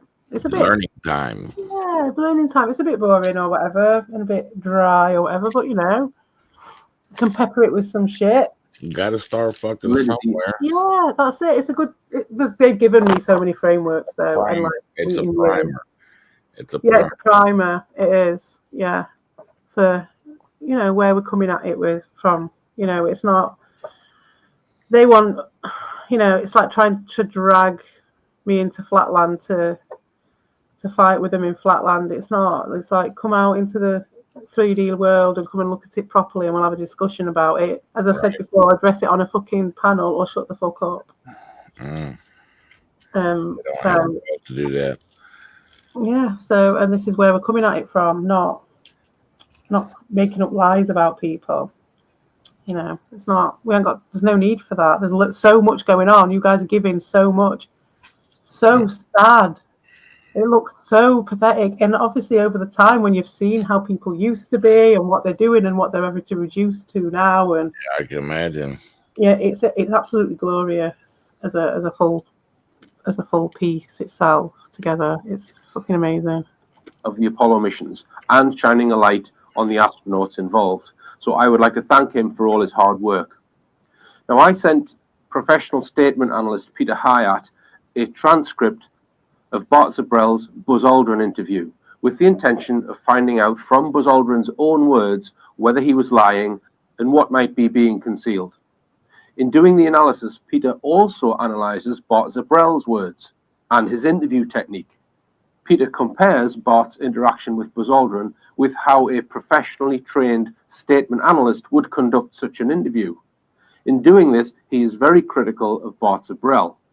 I just want to point out that my intention in having this interview analysed was to find out about Buzz Aldrin and what his language reveals, not necessarily to be critical of Bart Zabrell. So please don't take the comments too personally, Bart. I think you achieved a great deal just by managing to get a camera in front of Buzz Aldrin and all the other astronauts and challenge them while they were on camera. Anyway, here's the analysis. Tommy, do you have Neil Armstrong interviewed already? The interview begins with the subject posing a question about his flight team member. Please consider That's a Ricardo tactic. this is a possible defensive posture on the part of the subject. In a prior interview, there was a linguistic reluctance to commit to information about the lunar landing. The analysis of that interview concluded that this could... Linguistic reluctance, also another Ricardo tactic. Just remember these words, and when you're next listening to Ricardo, and see if you can tally them off. That's your homework. Get a little list and write linguistic distancing. And what was the other one? Fucking forgotten already. Oh, starting with a question about some random bullshit thing. Logistics or something like that. Oh, I can't worky. I don't know. Be from a number of reasons with two dominant themes. One, the subject did not experience lunar landing. Two, the subject did experience lunar landing, but was under strict orders to not disclose information about such as part of national security. Consider that either point would lead to passivity as part of a weak linguistic commitment. Here, we may consider that the subject, Aldrin, does not wish to be psychologically alone with the possible disclosure of classified information. It could be classified due to military necessity, whether it was a military form of deception to cause other nations to believe the United States held technological advantage or not, the language would be the same. An example of this is found in medical privacy laws and statutes. Not only are medical professionals bound by confidentiality, but the consequences of such will impact language. This is true of any profession in which effort must be made to conceal information. Yeah, he doesn't want to be interviewed. Well, I know. The subject recognizes that the member of his team does not want to be interviewed. Please consider the possibility that before the interview begins, our subject does not wish to be interviewed either. This is not lost on the interviewer. Why does he not give interviews? The question is specifically seeking why the reluctance to give information exists. Well, because that's his personal choice. And I guess it's mine in a way to do things when they've been researched and worked out as far as a business arrangement. This is not news. This is not an anniversary. 1. The subject does not refute reluctance. 2. The subject reports that the choice to not want to give an interview is a personal choice. He does not say, I don't know, and you will have to ask him, but tells us in an unnecessary statement. By calling it his personal choice, any choice to not want to give an interview would be personal. This is therefore unnecessary to state, making it very important information. He does not say, that's his choice, but gives us additional information by the word personal. The subject introduces this as a personal choice, which then can be asked, what other choice would there be? A professional choice? A legal choice?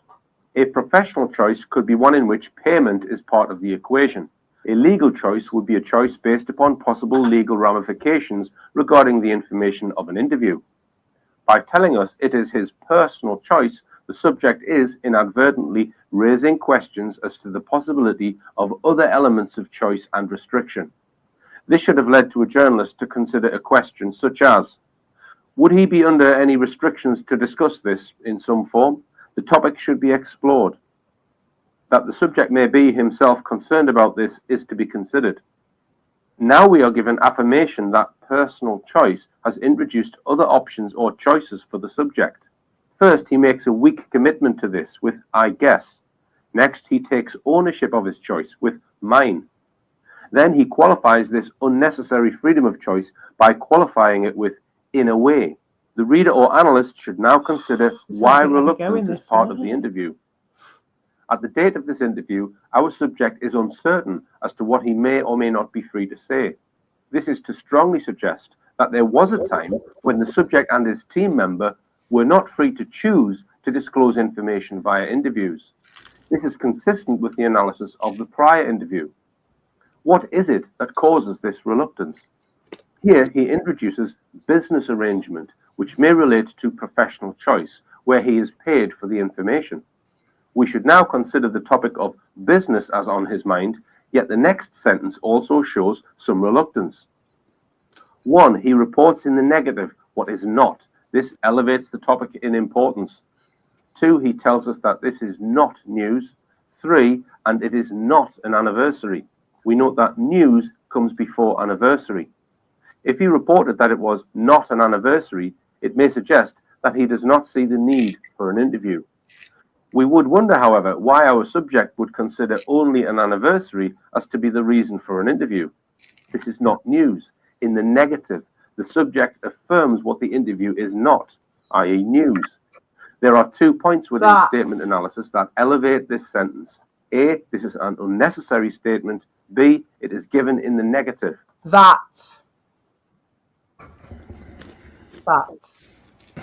Unnecessary statements given in the negative. And also, just unnecessary statements in general are interesting, aren't they? Or that. And we all do it, you know what I mean? It's part of the drama or whatever. Make it more fun or whatever, but yeah, given in the negative. That's the one, mates. Listen for that one. With these 2 elements, the subject himself has led us to wonder, is this news? Exactly. So many times, I can't think of an example, but we've talked about it before, haven't we, Faf, where it's like, he said something specific. And you're like, well, that's just said it. He's just said what he's doing right there. Can't remember now, but there's always loads of them. But I don't know. We talk about that shit all the time. At the back door, and then I can't remember it when I'm here. Where's the thing? Viewer that it is not news, while not as a result of a direct question. This statement is very important to the subject. Why? It's annoyed me that actually, because that is something that's like a big topic of conversation, isn't it? Really, that's the thing. If we are talking about that a lot of it would be like, it'll just be like a little screenshot or something that we might see and have a look, and it's like most of the time it will be something like that, an unnecessary statement given in the negative, and it'll be a lie, won't it? And it'll it's just. But most of the time, that's where the embedded confessions comes from. It comes from this Peter Hyatt stuff, but he goes on about it more in the Madeleine McCann stuff, because they do embed their confessions in there, and that's kind of that subject. Because with you being kind of new to it as well, like you'll see something and be like, why has he brought this subject up or whatever it is? And I'm like, yeah, because it's in his mind. It's come up for him. Yeah. And there's a reason for that. Because no one else has given him the idea, and it's not true where it's, so it's not a case of going, oh, that's not true. It's a case of going, well, where's that come from? Yeah. If that's not true and there is no outside influence giving that, giving him the idea for that, then where the fuck has that come from? That's what's interesting about it. And if they keep harping on it, then that's even more interesting. And that's where the Ricardo thing is very interesting. The subject indicates a reluctant or defensive posture. The interviewer recognizes this and compares it to what he has via the word actually. Well, actually it is. We found a very unique reel of footage that we do that to show you. Yeah. The subject only acknowledges this with offering no comment, no question. He has told the interviewer that it is not news and it is not the anniversary, which questions the reason for the interview. He has been answered, but offers no reply beyond agreement. And it's from the mission. And to our knowledge, no one has ever seen it before. And it's 30 years old. Consider that the subject is reluctant to share information, which increases his defensive posture, and upon being given further information by the interviewer, thus showing him that it is in fact news, the subject responds to the statement with a question. And you want me to see this while you have me on camera? We have confirmation that the subject's concern is exposure of information from him to the public. When the wind is in the privet, doo-ba-doo-ba-doop-doop-doo-doo. And fucking Ricardo with his privet streams. Right. And all their fucking, they've got a grooming ring going on. They've Yeah, got like all it's the, interesting to watch. yeah, it's like what, rinse and repeat, isn't it? They take them in this room, they get that rundown, take them in, then they wash them off and they take them in this other room. Yeah, and the people that they're doing it to, it's like, oh, I'm smarter than that. Yeah, and now I'm allowed in the. I've been graduated into Michael Jackson's bedroom, where I get to, you know what I mean, where the fucking whole fucking band get to bang there, and then they get to show off to the other ones who haven't been in there yet. Oh. So yeah, it's all like that shit, right? And it's just mad to find people our age who are so, you know, because I got fucked over by it. But like, there wasn't this whole factory then. It really wasn't. It was just being constructed. They used my bones and everyone and quite a lot of people in this chat. You know what I mean? Their bones and their fucking ideas to make this factory. I come in and it was like fucking a goddamn. It was like riding the fucking rapids on an inner tube. Seriously, with aerobic teacher's buttock cleavage. Seriously, bro, it's like I fucking got a goddamn inner tube, jumped in the fucking rapids, and that motherfucker just right down the fucking white water rapids. Because they're all like buffering you and like wrapping around you and stuff, and it's just like before you know it, we've even looked round and walked around. Chaos. And at first, it wasn't because it was just me, but then more people started showing up, and it was like, God damn. The more they train someone as well, because then they get another little node to do it, another little like a jet, you know, to do you on the rapids. You know what I mean? It's like as they grow, and it had already been going a little bit by the time you rocked up as well. So they had a few jets in, and now it's like, yeah, as you were there, probably the chaos was probably added to because they were actually in the process of recruiting, ciphering, like doing the sorting hat, finding out who was going to do what, you know, getting them on whatever task they needed them to be doing, like including yourself, you know what I mean? Getting everyone allocated to what they needed and their handler. Yeah. And everything. And we've seen like the later ones now that seem to be the ones that stuck. Like everything else has kind of been kind of fluid, hasn't it? Like a high turnover. There hasn't been that much consistency. There's been a few consistencies, but in general, it's been a high turnover, hasn't it? Yeah.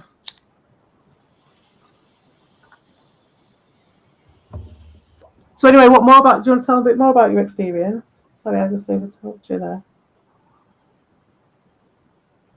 Do what? Do you want to say anything more about your experience with those guys at all? Negative. Okay. What, the experience was negative? Yeah.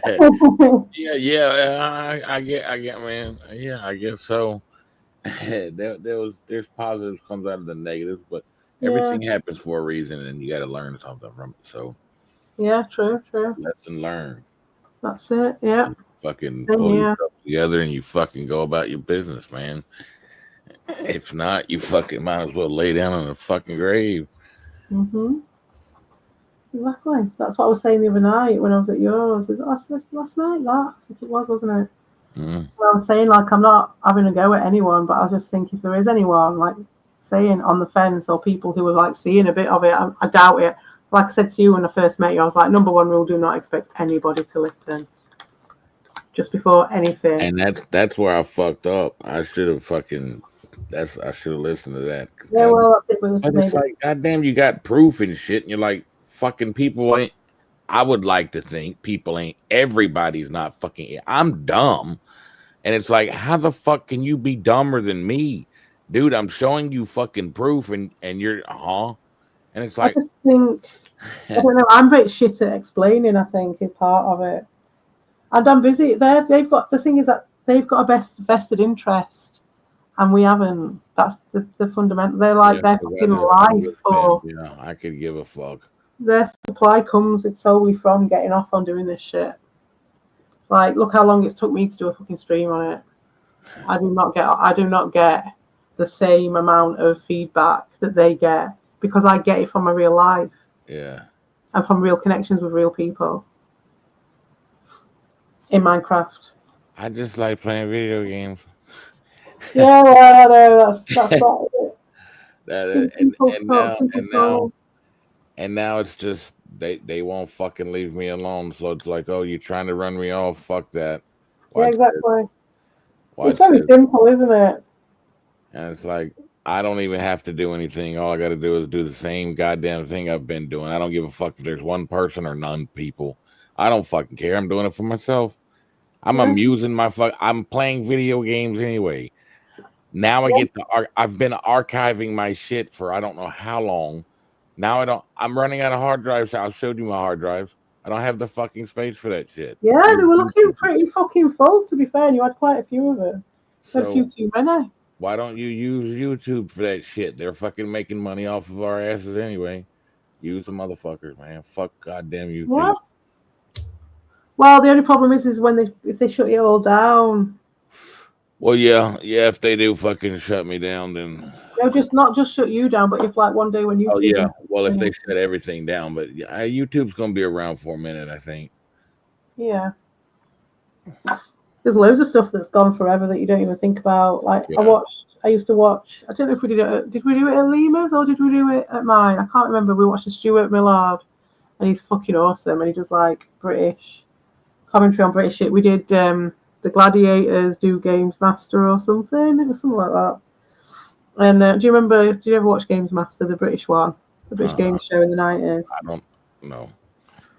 No, it was like TV over here. But yeah, we watched that, and I don't know now. Bless you. Thank you. Everyone's got the fucking sneezes at once. That was pot going up my nose. Oh right, okay, fair enough.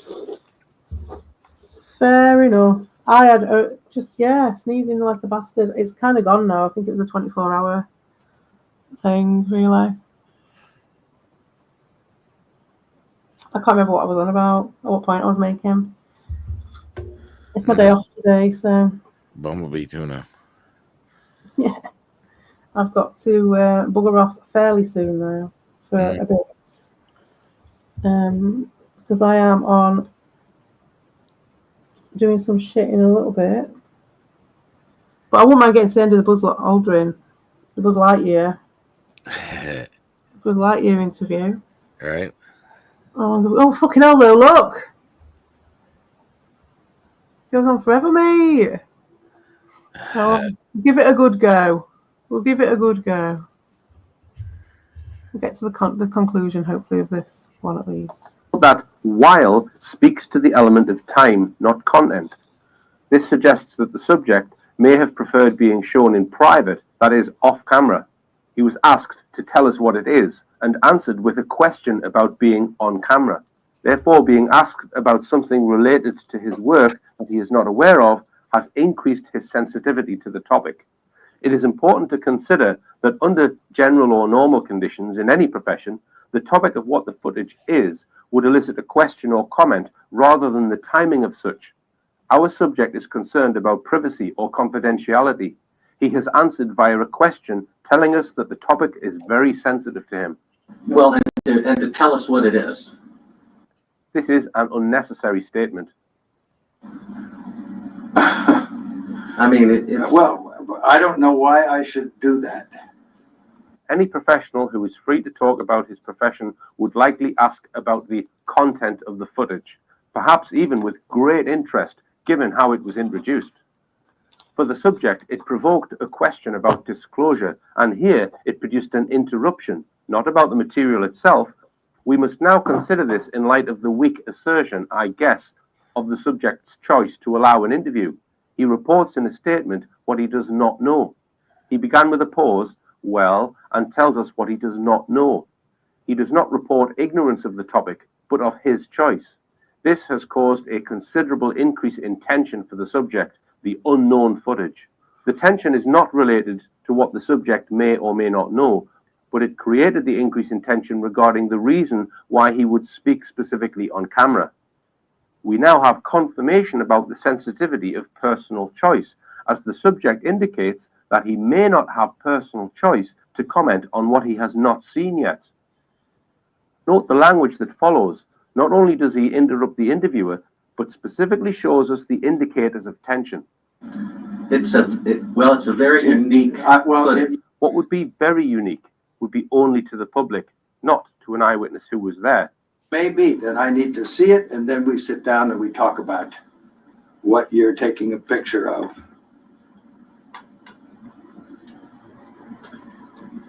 I don't see where there's an advantage in it for me to do what you're asking me to do. I see all sorts of pitfalls. I see people who have managed to talk to somebody. Who did you talk to in our office? The subject begins with a pause, well, indicating a need to think for answers. The subject acknowledges that it may be that the interviewer has very unique, never seen before footage. This reaction here is quite interesting, isn't it? I think we don't see it directly the same shit, but this is the Discord gatekeeping shit, isn't it? I think they use other people to do this rather than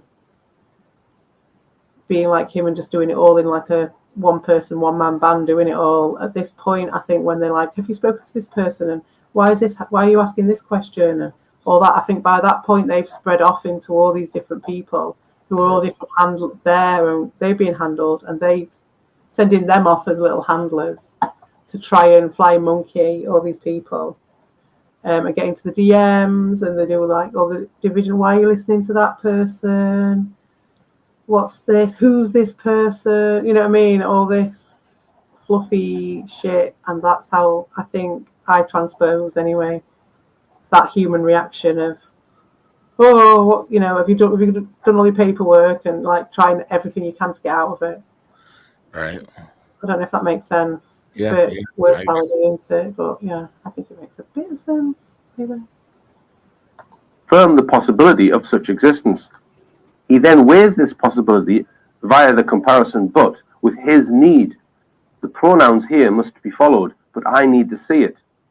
Without disputing the existence of very unique footage, the subject makes a very strong statement, I need to see it, without qualification. Here he does not use I guess or an exercise of personal choice. This is very important to him. It is not, however, all that he must have, but I need to see it, and then we sit down and we talk about it. And then is the passage of time. Not only does this choice of wording reveal his need to see it. There we are. I think, where's it gone? Oh shit, it's gone out of my head now. I had it then a minute ago. Here he does not use I guess. Yeah, so that flip-flop from the passive to this like really direct thing, that's something to know as well for people in streams, I think, when they're talking, in that changing the tone. When they're all just being like really passive and blasé and stuff. And obviously there's times when it's really obvious, isn't it? And the communication's honest and you don't need to look between the lines. But in some cases, it's just the same shit all over, but you can just tell a tonal difference where it goes into this more direct defense. Yeah. Or an exercise of personal choice. This is very important to him.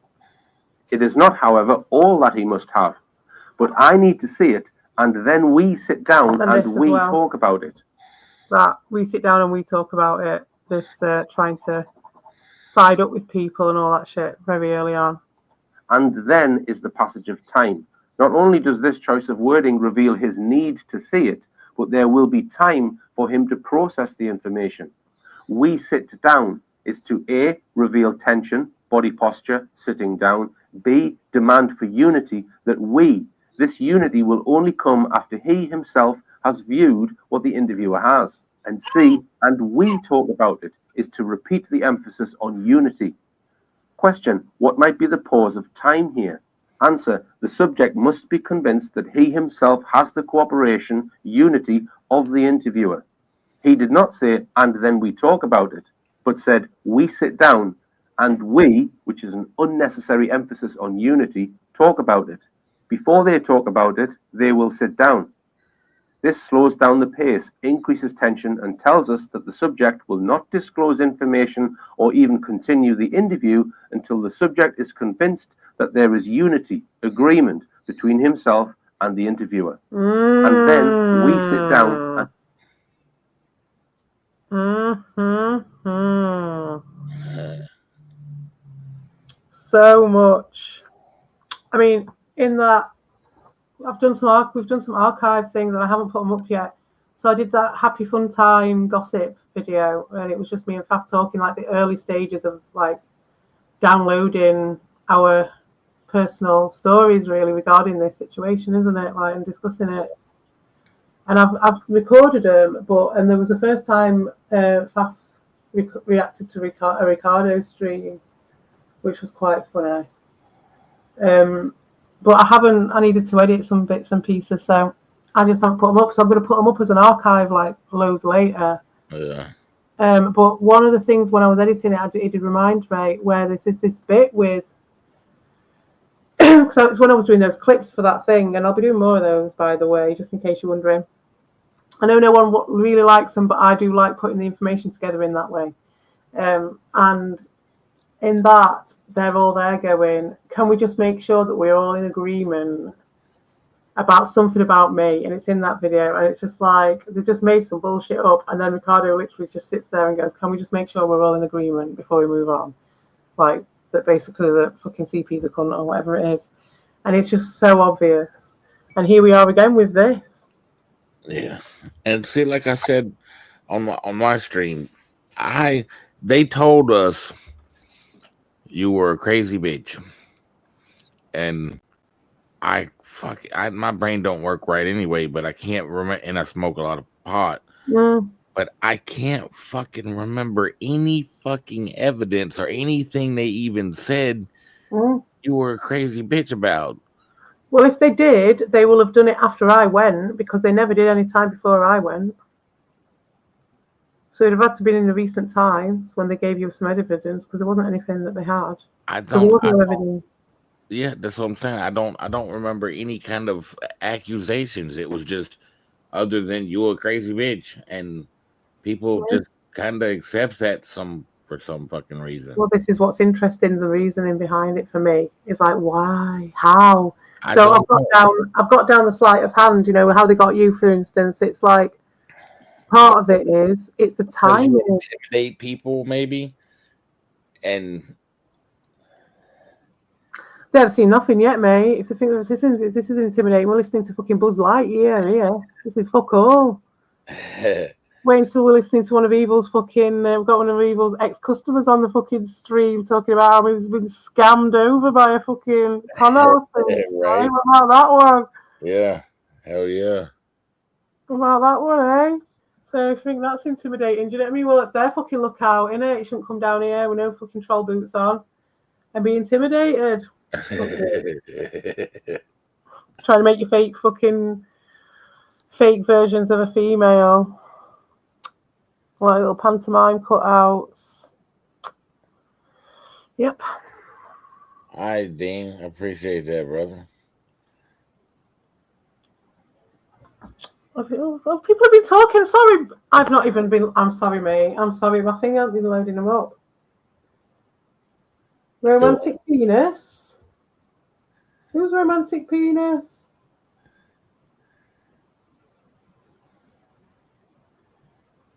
Oh, sorry, the wind is in the privets. All right, Dean going at it with. And you know what, Dean? I've got the video of that on my phone. I still haven't deleted it off my phone. I kept it just because I was like, just in case I haven't actually uploaded that, and I don't think I did because I never fucking put it up. I never fucking did call him a cock.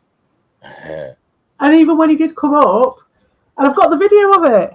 And then when he did come up to my stream after, this is all a big lie. It was a big lie that got concocted off fucking Ricardo, wasn't it? But me and Ricardo have had that one out. That's water under the bridge almost with me and Ricardo, that part. But the rest of it, he's had to bring it all back up again and be like, no, romantic penis. Yes, they did. Bolt did. It was the first thing that I saw. Yeah, and he came in and he was calling me, and that's when he started calling me a cunt and all this. He was waiting and waiting and waiting for his time that he could be told to go. You go now, Evil. Go, go, go. And he went, came over and he started kicking off. And I was just laughing because he's been my mate for ages.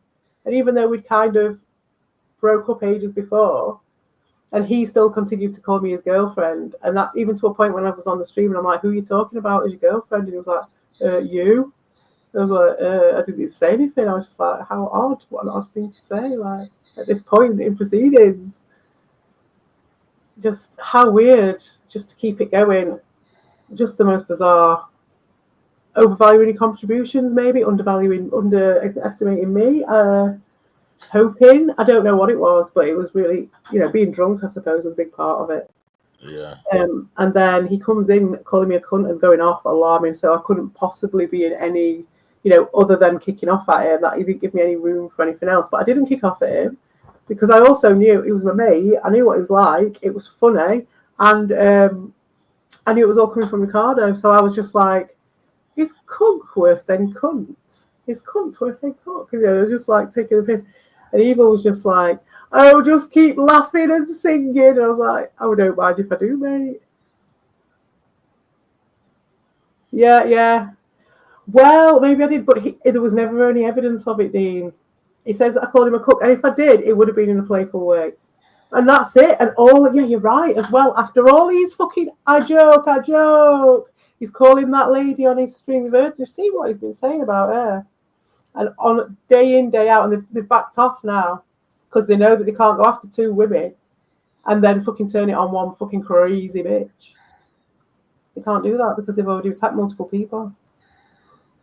So you can't, unless I'm going around making that happen somehow.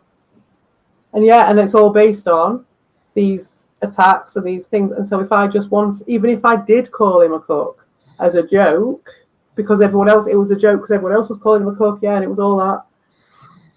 And he took it to make her. I will show the stream. Where he cried. It was funny as fuck. Well, there's many, many streams where we cried afterwards on voice, but the one where I was doing the twigs and he came over and he started because Ricardo had told him to fucking do it, and obviously Kiwi had done it. Told him they'd been over, they'd tried. Like Ricardo had been over at Red Bulls, Kiwi had been over at Red Bulls. They hadn't got what they wanted, and income Evil there. Oh yeah. Yeah. Oh yeah. And then he was fucking defending Darius, wasn't I? Defending Darius with I was telling Fath about this earlier. I was saying like it was like there was a watershed, there was a changeover when Evil became a little bit more cynical and lost what little bit of integrity he had left. You know what I mean? It had been pushed and pushed and pushed, and there was still a little bit of integrity, and that's why he still had those people as like people who were like supporting him. And it got to the point where he ended up. This is why I'm questioning you, Volp. I mean, you're different anyway. You're a different person, but like it just flipped. It was like all of a sudden he didn't want. I can't remember who it was. Like people who just couldn't stand. Like he didn't have any time for Ricardo at all, did he? And then all of a sudden something changed. And he was over there defending fucking Darius with Ricardo when all that shit came out about Candice. Then you got against Slotham and shit because of obviously Q had a problem with Slotham, and that was what instigated that whole problem there with them. And then you also had at the same time, well, just after that event, Evil and Paste and everyone going back over and getting GMC to do that shit, who's like Captain N and Dr. Zayas and all that shit. They had him doing that, which is really like much more cynical, I think, like to go and get someone who, especially in Paste's case, because he really wanted that guy out and had a personal problem with him. And Evil, from my clips that I put that YouTube poop thing out, but from those clips, like Evil was getting off on pushing them two together, knowing that they hated each other.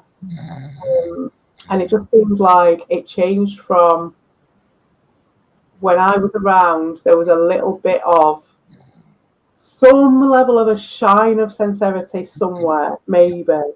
And it just completely went then to, yeah, DuckTales, man.